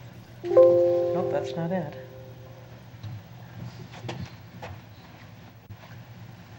I'm sorry. trying to find the button. Hang on. I'm so sorry. This is embarrassing. It's my slideshow. Oh, here we go. From beginning. Top left, top left, top left. Sorry. Seriously, this is such a weird thing for me. President Forney and Commissioners, you've been hearing the Racial Equity Series presentations throughout the year. I'm pleased to be here tonight to speak to you about a regional park advertising program that I've been working on this summer, well, past the summer, but I'm going to jump right into it, realizing the time, and I'll try to go quickly. So, the Metropolitan Council has an equity grant program. It is funds specific to regional park agencies for both capital and non-capital. And so their goal of their equity grants is to strengthen an equitable use of regional parks and trails by all regional park residents across age, race, ethnicity, income, national origin, and ability. The funds must be used, I guess I can't say it enough, in only regional parks. They cannot be used in neighborhood parks. So whether it's capital or non-capital, they need to be specific to regional parks. The reason they do the equity grants is that the Metropolitan Council, of which Minneapolis is one of several agencies, recognizes that communities of color are underrepresented amongst regional park and trail visitors relative to population. So again, whether it's Minneapolis, St. Paul, Three Rivers, Dakota County, Washington County, Scott County, the 11 implementing agencies are aware of this, and the Met Council has made these grants available to hopefully address that. So we have, the Park Board, I think, has long recognized the lack of awareness in regional parks. It's been a number one lack of awareness of what's in the regional parks versus our neighborhood parks has been the number one barrier to visiting regional parks by community of colors. This was reflected in the Metropolitan Council's 2014 study. It's been reflected in some of the master plans the park system has done. Theodore Wirth, for instance, I think it was the number one barrier to use of Wirth Park. It's an older plan, but still. I know that for my department, I'm really pleased with the work that we do. We reach a lot of people through our web visits. You know, we've got 5 million web visits. We've got 136,000 GovDelivery subscribers, 25,000 Facebook followers, and 17,000 Instagram. We receive between 2,000 and 3,000 media coverage stories a year, but we've long recognized that we don't reach everybody equally through those efforts. It's hard to dig into that, but it's what we hear, I should say, because we can't tell by an email address who our subscribers are to our 136 GovDeliveries, but we continually hear this in board meetings and community meetings and others. And then our citywide survey, both in 2019 and the 2022, also talked about lack of information being a top barrier. And when I refer to the balloon survey, if you recall, our citywide survey we did included a balloon survey to make sure that we were getting equal representation and adequate representation of our communities of color in that citywide survey. So I applied for a multicultural and multilingual advertising grant through the Metropolitan Council's equity grant. I received I asked for more. I received $40,000, was thrilled with that, and the grant has to be used by June 30th of 2024. And my grant was written in a way I worked with, talked with staff before I was applying, worked with folks when I was filling out the application. And again, the equity focus within my grant application was really trying to outreach to BIPOC community, Latino and Somali community, in which English is a second language, and also looking at areas where there's concentrated areas of poverty. The grant also outlined the goal of the grant, of my grant, application was to increase awareness and use of regional parks and programs through paid digital advertising. In talking with staff, that's really kind of where we landed, was digital advertising versus, say, in-park advertising or other things, but digital advertising on multicultural, language-specific platforms. So, Once you get the grant dollars, you start working with staff. And so it's been a pleasure to work with recreation, environmental education, community outreach, as well as visitor services, to really start talking about, okay, now we've got money, you know, what specifically would we do, and what we talk about, what platforms we would choose. We also reached out to City of Minneapolis, who has their communications and community relations folks have long had paid advertising programs to outreach to multicultural and multilingual audiences. The thing that kept coming back through a lot of conversations was this focus on programs and activities led by BIPOC community members and multilingual people for BIPOC and multilingual people. And you're aware of our regional parks. We have some program facilities, but a lot of ours are general use things. So we really kicked around what that would look like. The other thing we talked about was, in our focus on digital, we really landed on radio, TV, social, and the use of social influencers when we started to think of who we would partner with to roll out some type of campaign. What we landed on for this year were 3 distinctly different areas, and we talked about, do you kind of do a radio, do everything, or how do you track this? We're going to talk about that in a minute. You know, there was a lot of conversation about what channels you use, and I know that $40,000 seems like a lot, but it goes so very, very quickly, as Elper is wiggling her eyebrows. So M Latino Media is one that our staff have used before. If you think of the growth of the Monarch Festival, they have partnered with M Latino Media. It's been successful in some of our other efforts. And so with that program and talking and developing that, we really started looking at Theodore Worth, Nokomis, and Minnehaha Falls parks. The Channel Lake has some use, but we really looked at where we would, you know, we kind of started looking at what programs we would focus on.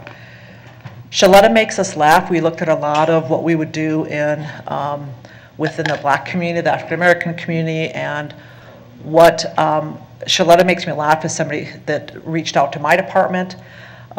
She's a dynamo of a woman, and I'll get to that in a minute. And with her group, we started looking at Theodore Worth, Lake Harriet, and Minnehaha Falls.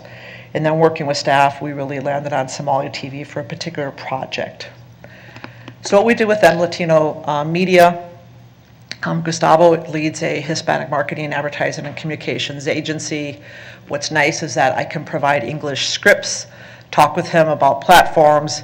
They do the translation for us. I'm not worrying about poor translation of content. And so working with him, he came up with this Minneapolis Parks Are Yours, Get to Enjoy this campaign for the summer through his multi-functions. And Gustavo also has a lot of connections with folks outside of his agency that he feels he gets better pricing for and all those things. So, and I apologize, I cannot say that in Spanish, but all the promotional materials have that. So what he did was we sat down and developed. So we did a series of 30-second commercials focusing on those regional parks. He did video interviews with a couple of our multilingual staff. On the left, we've got Oriana, who is our visitor services, and on the right, we've got Maria, who's out at Eloise Butler. And it was nice because, again, we don't have a lot of multilingual program staff, and to be able to work with them on these efforts were really, really wonderful, and their true subject areas and the topics they spoke on. He developed a bunch of, we had 3 different sizes of banners ads on multiple sizes for each park, and they had daily exposure throughout the elminnesota.dehoy.com website and their different platforms. We had, he did social media posts boosted to Spanish speakers. We did some streaming radio, a bit of La Raza placements of commercials. Again, all focusing on general park use and specifically some programs. I should back up here a minute. Maria out at Eloise Butler is a summer seasonal naturalist, and working with Susan Wilkins and Marilyn Polsher, started discussing this idea of taking a couple of their popular wildflower hikes in a children's story time. And because of this effort, they started looking at doing those and offering them both in English and in Spanish, because she had the skill set to do that, and which was wonderful. So Oriana really focused on really working through scripting on the parks of what kind of amenities and what type of facilities and things we thought they would like. With Shaletta makes me laugh. Like I say, this woman's about this big, and she has so much energy. If I could just package it, and drink it every morning, I'd be happy. She's been long into WCCO and radio, and she really wanted to do things that were more specific to reaching her community and throughout the Twin Cities. And so she started the Shaletta Makes Me Laugh, and started during COVID, and it's really grown. It's this multimedia online podcast production, promotion, publishing. And so we sat down with her through multiple meetings to create this campaign about what we could work with through her platforms to reach African American visitors and increase our use of some of our topics. What was interesting about Shaletta compared to the others two that we used was that she really advised on topics. I've never been shot down more often in my entire life of going, hey, what about this? And yeah, no, that's not going to work. I don't think there's going to be an interest in that. Or she would point out barriers. I had a lot of interesting conversations on with our program staff particularly at North Mississippi, Eloise and others, where online registration, ActiveNet, super happy about the new Active rollout myself. I think this will improve some of this, but people run into registering, signing up, things like this. And so she really was very candid with me. And it was interesting that more often than not, she told me no to the things I thought we should promote and landed on the things that she thought she could be successful, because her attitude is, if you're going to hire me to do something, I want it to be successful, and I don't think what you're proposing is going to work. And so she's a pistol. So her platform was really, she has a very successful, she's got a Shaletta show on WCCO. She does a lot of work with the Spokesman Recorder.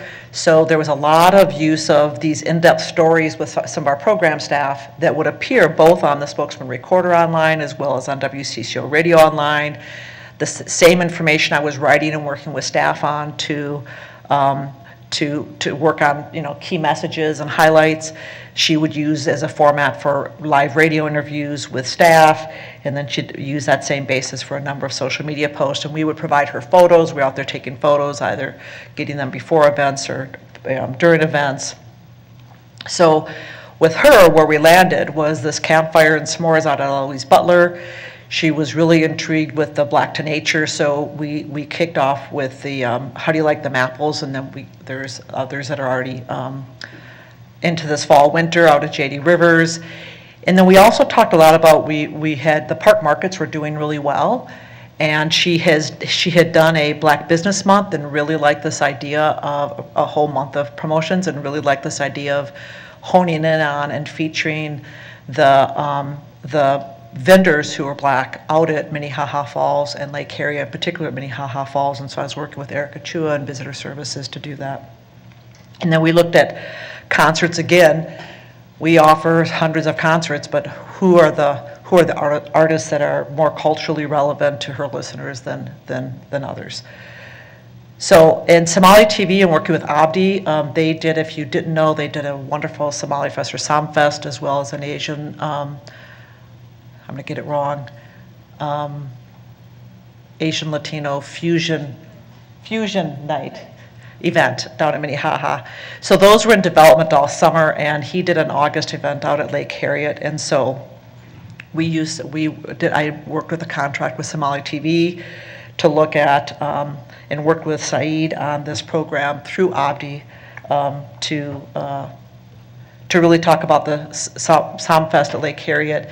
They did pre-event interviews, they did day of interviews, and then they also used a lot of footage that we provided through our own offices through B-roll, and interviewed Abdi on this kind of Lake Harriet Journal Park use. So, where are we at? Out of my $40,000, I've spent $18,700 from late July through September. Took a lot longer with my small team and other projects on my plate to get it going, and the change of where programs are happening and decisions, but that's where we're at this year, so that means I've got $21,300 to spend May through June when the grant ends. I regret for a variety of reasons that I don't have my multicultural representative position hired, and would really have loved to have them work on this, and they will be the one working on the spring, winter, spring rollout of the next funds. One of the challenges, and I wrote this into my grant, how do you measure the success of your program? And if anybody's ever done advertising, that's it can be challenging. You know, we don't count people, we don't use race as a factor when we register folks, and so a lot of this was visual or what we were getting back. And some of the folks I worked with had real strong data, and others didn't. But here's kind of where we landed with some of our highlights. So M Latino Media, Gustavo provided me some great reports on impressions. So of all those banner ads, and one of the things I really have to accept sometimes with advertising, and same thing with media relations, I always love a call to action. I want to see a lot more people in our parks. I want to see the, program attendance, and I sometimes forget about the value of awareness. And so even if we start to build this, because we haven't had these dollars before, building this awareness of what is available, I think has a lot of benefit, even if it doesn't quite get all the people I'd like through the door. So we had 149,000 impressions on their channels through those design banner ads that he created with me, and then 24,000 with feature stories. They had 151,000 impressions on their YouTube channels through the interviews they did with 5 interviews with the 2 staff people that I talked about, Maria and Oriana. Some live streaming, they had 62,000 listeners. And so here's an example again. We would do one story and then push it out through multiple platforms, print, YouTube, the TV. It was just radio streaming. It was just a really fun way to break it down and really stretch it out.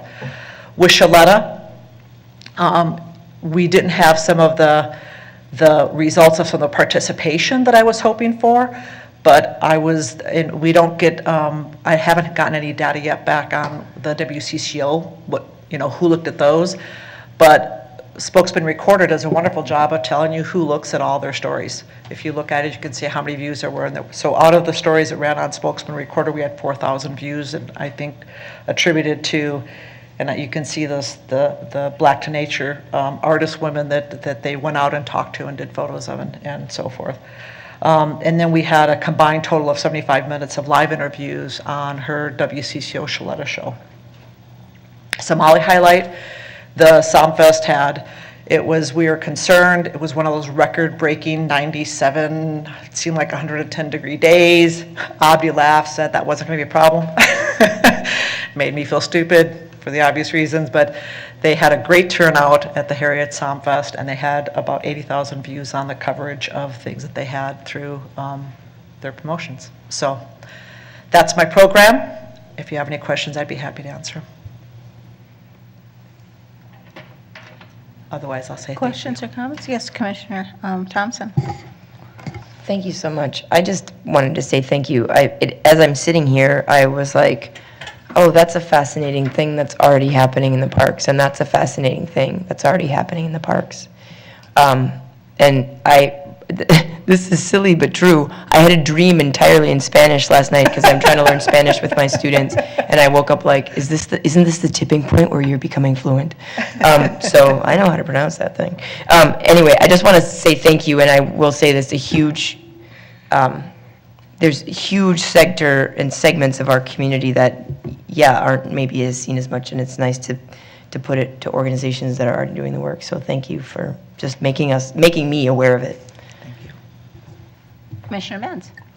Yeah, I just wanted to thank you, President Forney. I really just want to give you a little bit of a shout out. I mean, I feel like it's not only were you humble when you were working with groups like and like Shaletta, and taking that feedback that I guess I don't know. I work with a lot of multilingual families and a lot of people of color, and there's many times where it's like, no, you don't know what you're talking. I'm like, yep, okay, how are we going to make this work? And I think that that's really important in this process. So kudos to you, and I hope that it's really successful with working with communities because it's necessary. Thank you. Vice President Crudup. Good work. I like this. Did we consider partnering with folks like KMOJ and the Insight News also, as well as the Somali Museum along Lake Street, and some of the folks at the Mercado Central for just also more localized, maybe folks who are more working class people to access the mediums? I'm going to be, thank you for the kind words, and thank you for the question, Vice President Crudup. The great questions, and I have to be honest, in April of 2023, I really thought I'd have all this money spent by July. It was a lot more work. It was a lot of fun. It was a lot of work, and to sit down, because you forget about, you have to have a contract to pay them, and working through, and our programming is somewhat fluid, you know, in spring coming into summer. So I'm really looking forward to taking what I've learned, working with a multicultural representative to really expand that. We know what worked well here. What do we do next spring to get out the messaging? And I would love to, I had assumed we work with KMOJ, as a matter of fact, and like I say, we end up with Shaletta, and it was just a bandwidth issue. I would have liked to have spent the whole thing, but in hindsight, it's kind of like what I redid my bathroom, doing it slower made it better, because I learned along the way. And this will be a better program when we spend the rest of the money next spring. And we will definitely be looking at who else we can partner with to get that word out. So thank you. I love that. That's super awesome. And nothing wrong with it when you know you've reached your limit to do something thorough. One thing maybe in your consideration, and you may already be there, is considering how we leverage young people and influencers, like young influencers that use technology and social media in a way that would engage the youth population. I know that Shaletta, Insight, and KMOJ, those type of mediums reach a certain generation and will miss others of us unless you're tuned in and have to because of whatever. So maybe worth that, maybe on your mindset. But Well, it is, and one of the folks I talked to obviously was with Rachel Bosch in our Spark Studios, and it just wasn't there at that time. So I'll wish I had all 40,000 next spring when I start working on this, I'm sure, but we will try to maximize it to the best of our ability. And I appreciate all your feedback. Thank you very much for the presentation. It makes me think, in my generation, initially, there's only one source of communication. So I can't imagine the challenge that you're doing, and I really appreciate all the work. Thank you. Thank you. On to that, we will then go to petitions and communication, and Commissioner Menz. Commissioner Schaefer. Yeah, I'll just announce that thank you to everybody that attended the Commons Safety Meeting and the DMNA Safety Summit last night, and for all of the Park Board staff that participated in those meetings. It was very worthwhile, and I look forward to building on some of the ideas that were presented and talked about. And then just 2 events this weekend in District 4. Cedar Isles Dean is hosting their Fall Fest in Siding Park from 1 to 4, and of course the Awamni Falling Water Festival along the river from 1 to 5. And I am thrilled that the Bede-Makaska Pavilion now has a grand opening date, so October 20th. I hope everyone can be there. Commissioner Alper. Pass. Commissioner Thompson. Thank you so much, President Forney. I would just like to say 2 things. Number 1, the Twins won, so that's huge, and so thank you for that. It has to do with parks, because, come on. And I just, on a serious note, I want to say thank you to the superintendent, Director Arvidsson, project manager Elias, Director Evers of the Parks Foundation, and all of my neighbors, and to my colleagues for completing 1 phase of this very large project that happens to be in my district. And I just wanted to take a moment to thank all of the different partnerships, the community agencies. I mean, it's been a lot just to get here, and I know there's still a lot more to go, but I just wanted to say a word of thanks, especially to our superintendent for so many things that he's done and navigated through this process. Thanks. Commissioner Bennett. Pass. Commissioner Olson. Pass. Vice President Crudup. I'm going to pass. Okay. Well, just a couple of things. Right before our meeting, I did attend the open house, or grand opening, or whatever they called, of our next-door neighbor, Peregrine.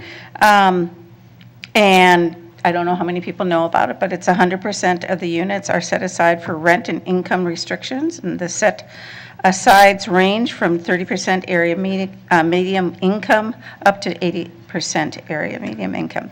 Anyway, I did forewarn them that there's a very active group as neighbors on the first and the third Thursday, and hopefully we won't be invading their privacy. Anyway, yes, it is very exciting. The refectory is opening. I do want to particularly thank project manager Elias. As he indicated, it ended up being a black hole of inspections. And so really, that is one of the major reasons why it took so long. My understanding, it was actually done probably many months before this. And then I want to acknowledge that on, the 14th, Saturday the 14th, from 3 to 7, Posters for Parks is being held. It will be at the Minnehaha Pavilion. I encourage people to go to this because this funds the People for Parks fund their projects, their grants, excuse me, that's the words I'm looking for. And my hope is that we might be able to convince them to create a fund for private homeowners. I know it's not in their mission, but it's something that I'm trying to find a backwards way to do that. And then lastly, we added a wee bit of land to the park system on the east side of Bede-Makaska. Good friends of mine lost their house, but it is very exciting because that has been at the end of the Loon Trolley Trail and, or the beginning, whichever you want to put it. And to me, it really excites me, being that's the neighborhood I just lived a couple doors from this house. I'm very, very pleased with it, and I thank staff for making that happen. With that, I will adjourn our meeting here at 8:31 and move it on to, what are we on to? Planning? I'd like to call the Admin and Finance Admin, Committee thank to you. order. Secretary, may you please take, oh, I'm sorry. Is there a superintendent's report? Sorry. Oh, and I forgot. Oh, I'm so sorry. It's a long one, you guys. No, it's okay. Oh, please, Superintendent Bangora. I do apologize. President Fournier was out speaking with the community group, so forgive me for being away from the chair. But thank you. I'll try to get this through this in efficient time. We're going to go through again, of course, our strategic directions and kind of give some background and some information on the things that we're doing within our organization. So the first one is strategic direction A, act boldly for our climate future. Equipment Services has purchased 12 battery-operated commercial push mowers. These push mowers are emission-free, powered by a 60-volt lithium-ion battery in the Max Flex Force power system. The mowers provide superior quality and cut exceptional mulching and bagging performance with the recycler cutting system. It sounds like I'm selling the product. Wow. That's what it is. Mowers are maintenance-free, no air filters or oil changes to worry about maintaining. Designed for durability, features include a cast aluminum deck, a tubular motor guard, replaceable deck wear plate, and steel cable routing guards. On a full charge, these mowers can mow approximately about a half an acre, and each mower will come with a battery charger and one spare 60-volt battery. People can go out and buy those now because I sold that. So we're so glad that, again, as we continue to look at our capital, the things, our infrastructure, the things that we use, we're making sure we're going to battery or electric. So excited about that. Strategic direction B, cultivate each community's place and honor cultural traditions in Minneapolis parks. The 2023 Community Garden Season Wrap-Up. 155 gardeners tended plots at 11 park sites. North, we had Lovell Square and Summer Field. East of the river, we had Dickman and Towerside. Downtown area, we had Franklin Steel and Loring. In the south, we had Powderhorn, Sibley, Ciro, PV Field, which is new. And then southwest, we had Lindale Farmstead, which is new. In addition to those 11 sites, MPRB's first community dye garden planted at Beltrami Park. We have a new community edible landscape at Mueller Park. And then in spring of 2024, expansions in the works for existing gardens at Dickman Park and Lindale Farmstead to meet community demand 4 plots. Applications for the 2024 are available now through February. Strategic Direction C, implement quality youth and intergenerational programs. The Wamedy Falling Waters Festival. The Wamedy Falling Waters Festival will take place on Saturday, October 7th, this Saturday, at Waterworks, Millrooms Park, and Father Hennepin Bluff Park. Wamedy is the Falling Water Festival, is the celebration of indigenous Minnesota culture. Wamedy is what the Dakota called the area of St. Anthony Falls. It means whirling or falling water in Dakota language, making it an appropriate name for the festival along the Mississippi River. The festival will celebrate indigenous Minnesota culture with music, art, food, and more. The popularity of the event, which began in 2013, has been growing each and every year with over 3,500 in attendance in 2022. Highlights this year will be performance by Jackie Bird, Jada Brown, and now I'm going to say this, hope you say this right, Gukabikon singers, and Max Blake, and more. An art area will focus on the native, contemporary, traditional, and fine arts to showcase the talents of indigenous visual artists like local artists Marlena Miles, Gracie Horn, and James Audio. This free family-friendly event is supported by grant funding from the St. Anthony Falls Heritage Board. We're so grateful for them and really look forward to the Wamedy Festival. Please get out there if you have a chance. It's really amazing. Strategic Direction D, care for the park assets to meet evolving needs and practices. Twins and Toro. The Minnesota Twins, along with the Toro Company, approached the MPRB about the field rebuild project on September 6th. The Youth Sports Department, along with the Longfellow Recreation Supervisor and Asset Management Team, determined the location along with the event needs. Volunteers from the Minnesota Twins and Toro organization worked together with the MPRB Asset Management Team to edge, condition, level, and reinstall bases at all 4 fields at Longfellow Park in the Upper South Service area. Both volunteer organizations brought expertise to the event that resulted in a great-looking fields for the community. If you have a chance to see it, it is really beautiful, so take a look at it. It's really amazing. And thank you to the Twins. They're amazing and great partners, and so thank you for that. Strategic Direction E, the last one, is steward our natural resources. Stumps. The contracted grinding and boulevard stumps is underway for the season. Normally this work would start in the spring, but was delayed due to revisions of the bid specification for tree and stump removal. Despite the late start, the budget for stump grindings will be exhausted by the end of the year. To help catch up on the backlog, Forestry submitted an application for $500,000 DNR grants. The grant recipients will be announced in mid-October. With that, President Forney and Commissioners, thank you so much for the opportunity to present this wonderful stuff, and if any questions, we're available. My apologies. No. Any questions? I do have Anybody? one question. Okay, yes, Commissioner. With the Toro project, so the staff that was there to be with the Twins maintenance facilities, like, is there some sort of plan to distribute that knowledge to other park keepers or people who are maintaining fields? President Forney, Commissioner Menz, I was not there specifically on that day. I'm not sure if anybody's here that can speak to it. I can. Thank you, Ms. I Shepherd. was Thank there. I was there I at can Longfellow speculate, but I won't Park, say. and I'm happy to connect with you afterwards to tell you, I'll look it up.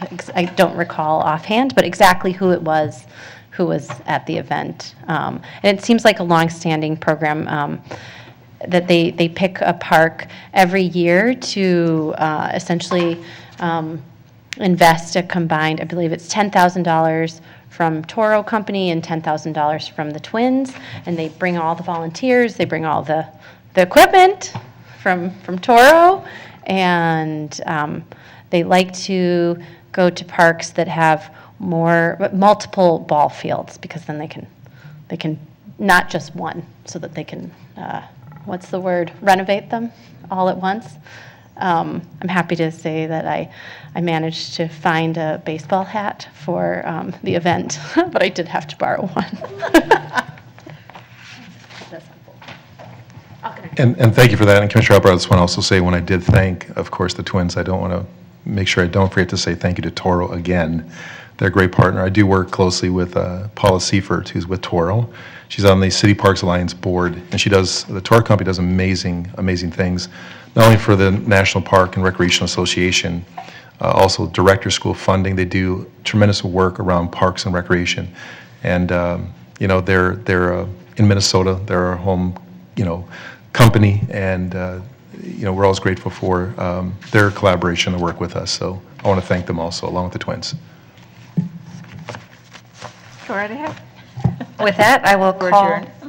the Admin and Finance Committee to order for the second time. Secretary, may you please take the roll? Commissioner Musich is absent. Commissioner Menz. Here. Vice President Crudup. Commissioner Thompson. Here. Commissioner Schaefer. Here. May I have someone approve the agenda, or motion to approve the agenda? I will move the approval of the agenda. All those in favor of the agenda as is, please say aye. Aye. Any opposed? We have no minutes tonight, and we have 3 action items. May I have a committee member move the first action item? I will move Resolution 2023-179, a resolution approving a lease agreement with A&M Business Interior Services, LLC, DBA Emerald Blue, leasing commercial space at 3104 Pacific Street North, Unit 102, located within Above the Falls Regional Park for a 10-month term commencing November 1st, 2023, at the rate of $14,500 per month gross, including utilities and taxes. Thank you very much. Does anybody have any questions on this particular lease? No questions? All those in favor of approving this resolution, please say aye. Aye. Any opposed? That passes. I'll move Resolution 2023-183. Resolution approving change order number 1 with Sunram Construction Incorporated to contract number COM 0006841 for the Dickman Park Sport Court and Site Improvements Project in the amount of $52,422.24 for a new contract total of $349,772.24, and amending the 2023 Capital Improvement Program to transfer $20,000 from the Lind Bohannon Project in the 2023 Capital Improvement Plan to the Dickman Sport Court and Site Improvements Project. Thank you, Commissioner Menz. Does anyone, yes, Commissioner Thompson, do you have a question? I do have one question, and this is my error that I didn't catch this earlier about it being transferred from Lynn Bohannon. Can I just understand the impact? I know they have a park that's coming online soon. Can I just get a better idea how we're going to shuffle that money around? I completely know that we do this, and it's a common thing. I just wanted to, and I apologize that I didn't flag this earlier in my brain. Thank you, Director Arvidsson. It's okay, Chair Schaefer, Commissioner Thompson, totally fair question, and it does happen from time to time. We've not yet begun the Bohannon project, which is funded in 2023, so the plan is to replace that money that's being transferred under this resolution in the 2024 CIP. So that same amount will show up in your 2024 CIP.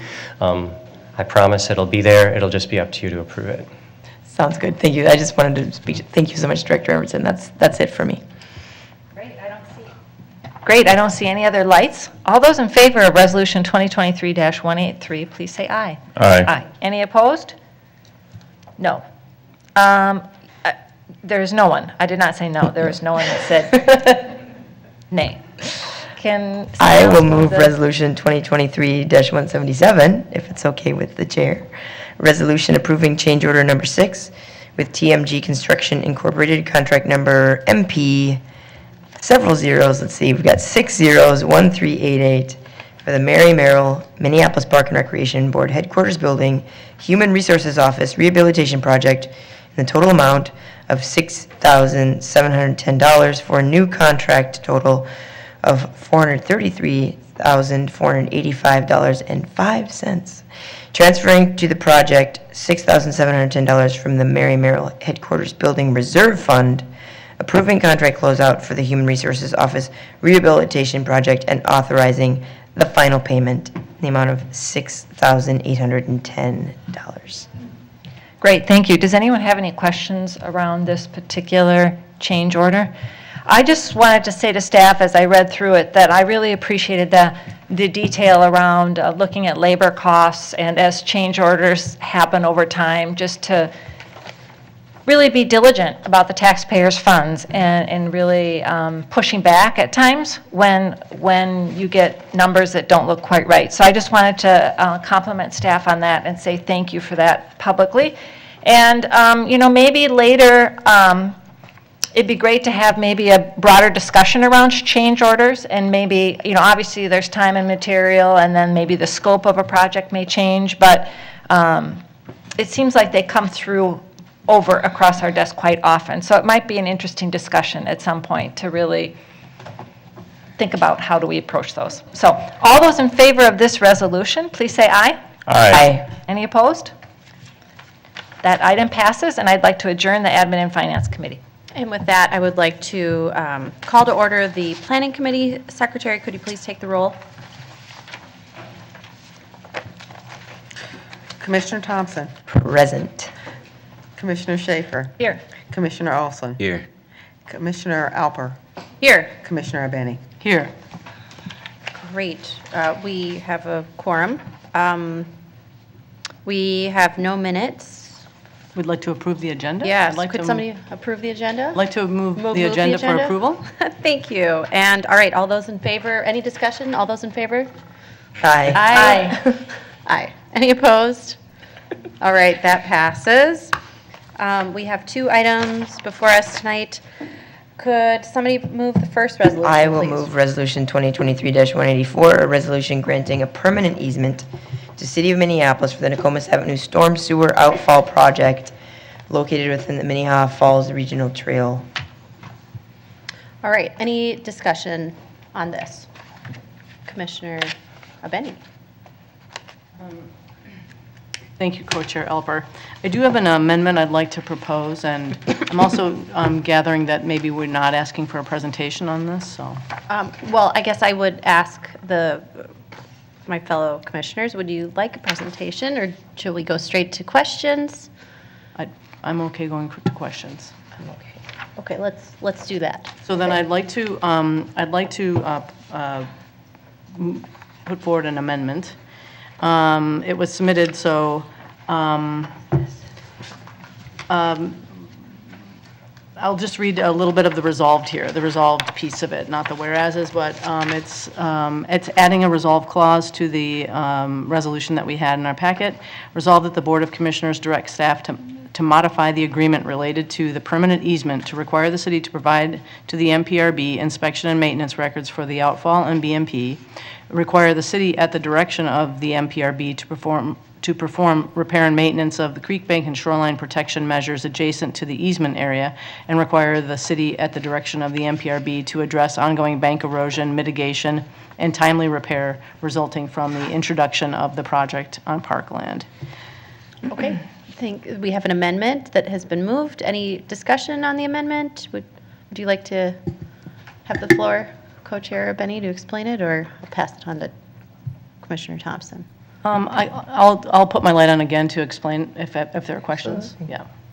Okay, Commissioner Thompson. I don't really have a question so much as the only question I had about the original resolution was the word permanent, and I feel like this amendment amends my constraints on the word permanent, so I suppose that's all I have to say.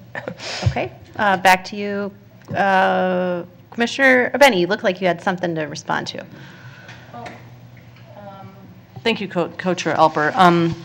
I'd just like to actually just add a little context to why I put this forward, and actually it is because often when a public utility like a city storm sewer pipe would be put anywhere on land that is not right-of-way or something like that, city right-of-way, a permanent easement is often the mechanism. So that is a long-term agreement called permanent. So what I'm doing with this amendment is the spaces granted to the city, and there are some things that lead up to this the design and the construction of this infrastructure, but what I was looking to do is also look toward that ongoing maintenance for the space. So I did a little discussions with Assistant Superintendent Michael Schroeder and talked to the watershed district. So the watershed district, Minnehaha Creek Watershed District, does do some permitting of this type of a project. They actually look at the hydraulics. They want to make sure there's not a floodplain issue. This is a new pipe, a larger pipe. It's in a slightly different alignment. It's a new connection to the creek, although it will be replacing an existing connection. So they do actually they look at kind of floodplain alterations, also the shoreline stream bank stabilization that's in the design, and essentially establishes design requirements. And then they also look at erosion control during construction, but there's really nothing about the ongoing maintenance of the system and ongoing erosion that might happen at this location. So that's what I'm hoping to cover here. And I'll just add one more thing. The city, of course, as a co-permittee with the park board on the NPDS permit, is required to do periodic inspections and maintenance of the outfall itself and the water quality structure that's being installed. But this, I think, is a little bit outside of that, and I'm just hoping to keep that on the radar. So that's what I'm going for here. Okay. Commissioner Schaefer. Yeah, I was just curious if Commissioner Benny knew this or staff, but is this the first kind of maintenance agreement we've had around this kind of an outlet before in our system? Is there other outlets we should then look backwards to try to negotiate either at this time or going forward? Or maybe it's just an unknown, as far as one of those categories of assets that we haven't looked at yet? Chair Alper and Commissioner Schaefer, I think we haven't been able to look backward to see if there are others. I suspect that there are. Part of what we'll be doing hopefully next year is be able to do a lot of documentation on utilities that are running through parkland and be able to bring a better answer back to you next year sometime. Yeah, and as we get our stormwater fees, maybe this will be all part of that. And then can someone on staff just remind me, was there a difference between permanent and easement fee amounts? Or were they the same? Like a permanent easement versus a temporary easement and the fee we calculate? Chair Alper, Commissioner Schaefer, there is a difference. And what we typically, I think in this case, we're waiving the temporary easement fee because it is a partner with the city, but it is taking parkland away that we have to somehow replace within the system. So the calculation is different in that the temporary easement is based on a potentially larger area that they're encumbering during construction and a duration of time that they're on that parkland. And then we apply a factor to that to reduce the land value to, I think it's around either 8 or 10% of what it would be on a permanent basis. Okay. Thank you.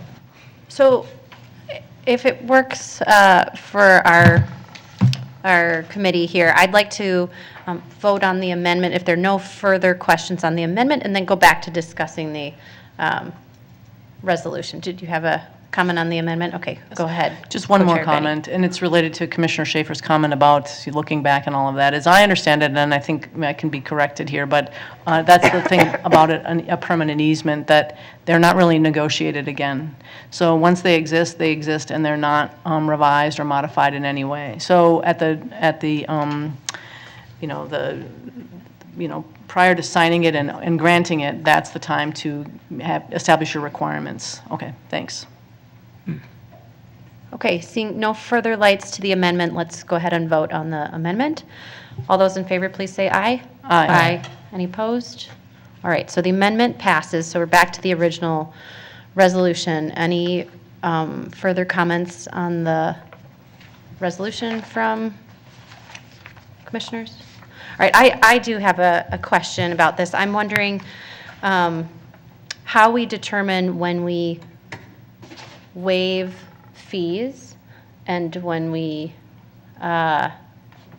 don't waive fees, as in this case. Is it because it's a permanent easement, or have we waived fees for permanent easements in the past? I mean, I've had a little bit of discussion with this with Co-Chair Benny But it seems to me at face value that this project aligns with our, water quality initiatives, and really it provides a public service to the residents of Minneapolis. So I am questioning the charging of a fee, especially in light of our last week's agenda where we approved the Stone Arch Bridge rehabilitation. So that's just an open question mark I'd appreciate more insight into.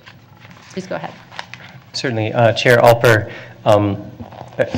of course, it's within the power of the board to choose when fees are assessed or not.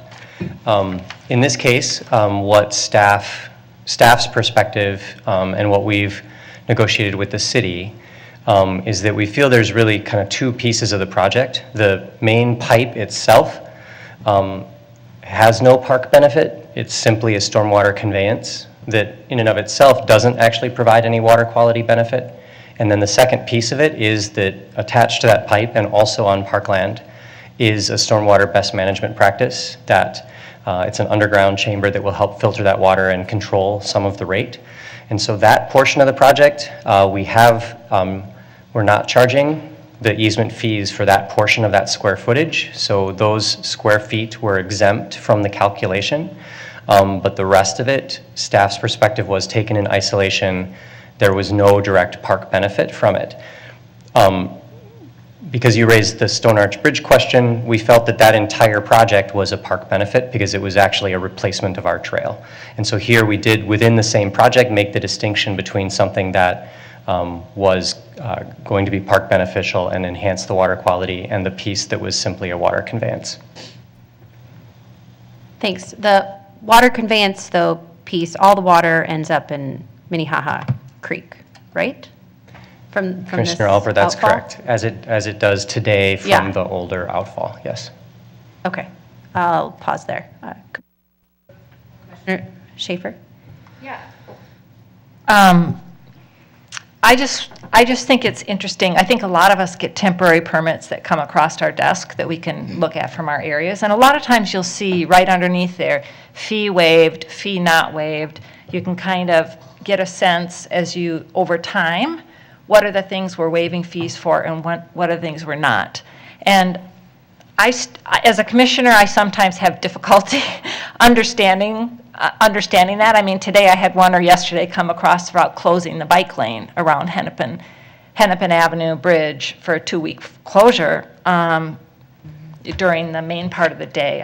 I think it's open on the weekend, but I don't know. To me, that's a disservice to the park user, and so there is some question for me sometimes about when we do waive and when we don't. It's just as a lay person looking, and I don't think we want to have a say on every single one of those, but it might be here's me, this might be another area we can dig into to kind of bring up a spreadsheet of, these are the ones we've waived, or these are the people we waive them for, or the organizations we waive for, and, that might help the board's clarity around this so that we don't have to ask every single time some of these questions, but we really appreciate the responses. Okay, so I haven't been keeping track of who's spoken for how many times, but go ahead, Commissioner Viveni. Thank you. I think I spoke on the other item, but I just want to say that I do think that there's a distinction, though, between some kind of a temporary easement, temporary use, although that I think we should charge for the loss of use. But I think it's different when it's a permanent encroachment. And it takes the X, Y, and Z space out of use for something else. And since this pipe does daylight onto parkland, I think it's a fair, and then also the deduction for the water quality structure, I do think it's a fair strategy for this particular easement. So. Okay, seeing no further lights, I would just make a final comment and say that I think at this moment, I'm seeing a conundrum of where we have put significant staff time and hours into our initiative with stormwater fees with the city, and yet here we are charging the city a fee when they are actively working on improving stormwater. the conveyance of it or the water quality aspect of it, but it's all wrapped up in the same for me at present. So out of Planning Committee, I personally plan to vote no on this, and I'll be reflecting on it over the next couple weeks, how we can think about how we do permanent, or how we treat an easement like this with a key partner really in this area. All right, that was my final thought. Commissioner Thompson, please go ahead. Thank you so much, Co-Chair Elper. I just want to say something to speak toward what you were saying. I respect the idea of a fee, but it's never lost on me, especially in my other job as a teacher, that like we're all working together for the community of Minneapolis, and most of these organizations are funded by the same people. So the way I view it is not if anyone cares how I view it, is not so much a fee assessed to Minneapolis, the city, right? So much as a transfer in good faith to our organization for the betterment of the green space and the public and the trails and the this and the that and the other thing. I completely respect what you're saying. I know that for not all the organizations does it come off that way. But for me, with the city at least, I feel like, hey, you know what, we're all working toward the same goal, and I think parks could always use a little bit more in that regard. So that's how I sleep at night when it comes to that. Thanks. Good, well, we all want to sleep well at night. So seeing no further lights, let's take a vote on this. So all those in favor, please say aye. Aye.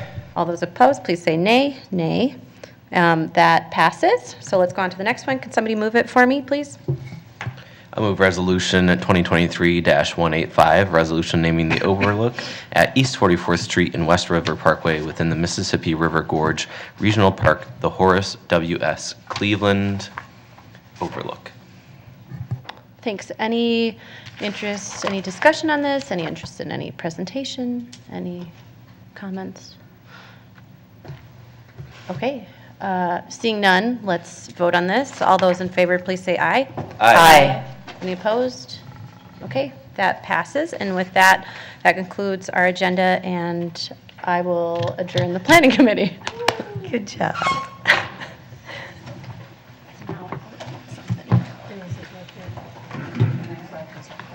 Oh, yeah,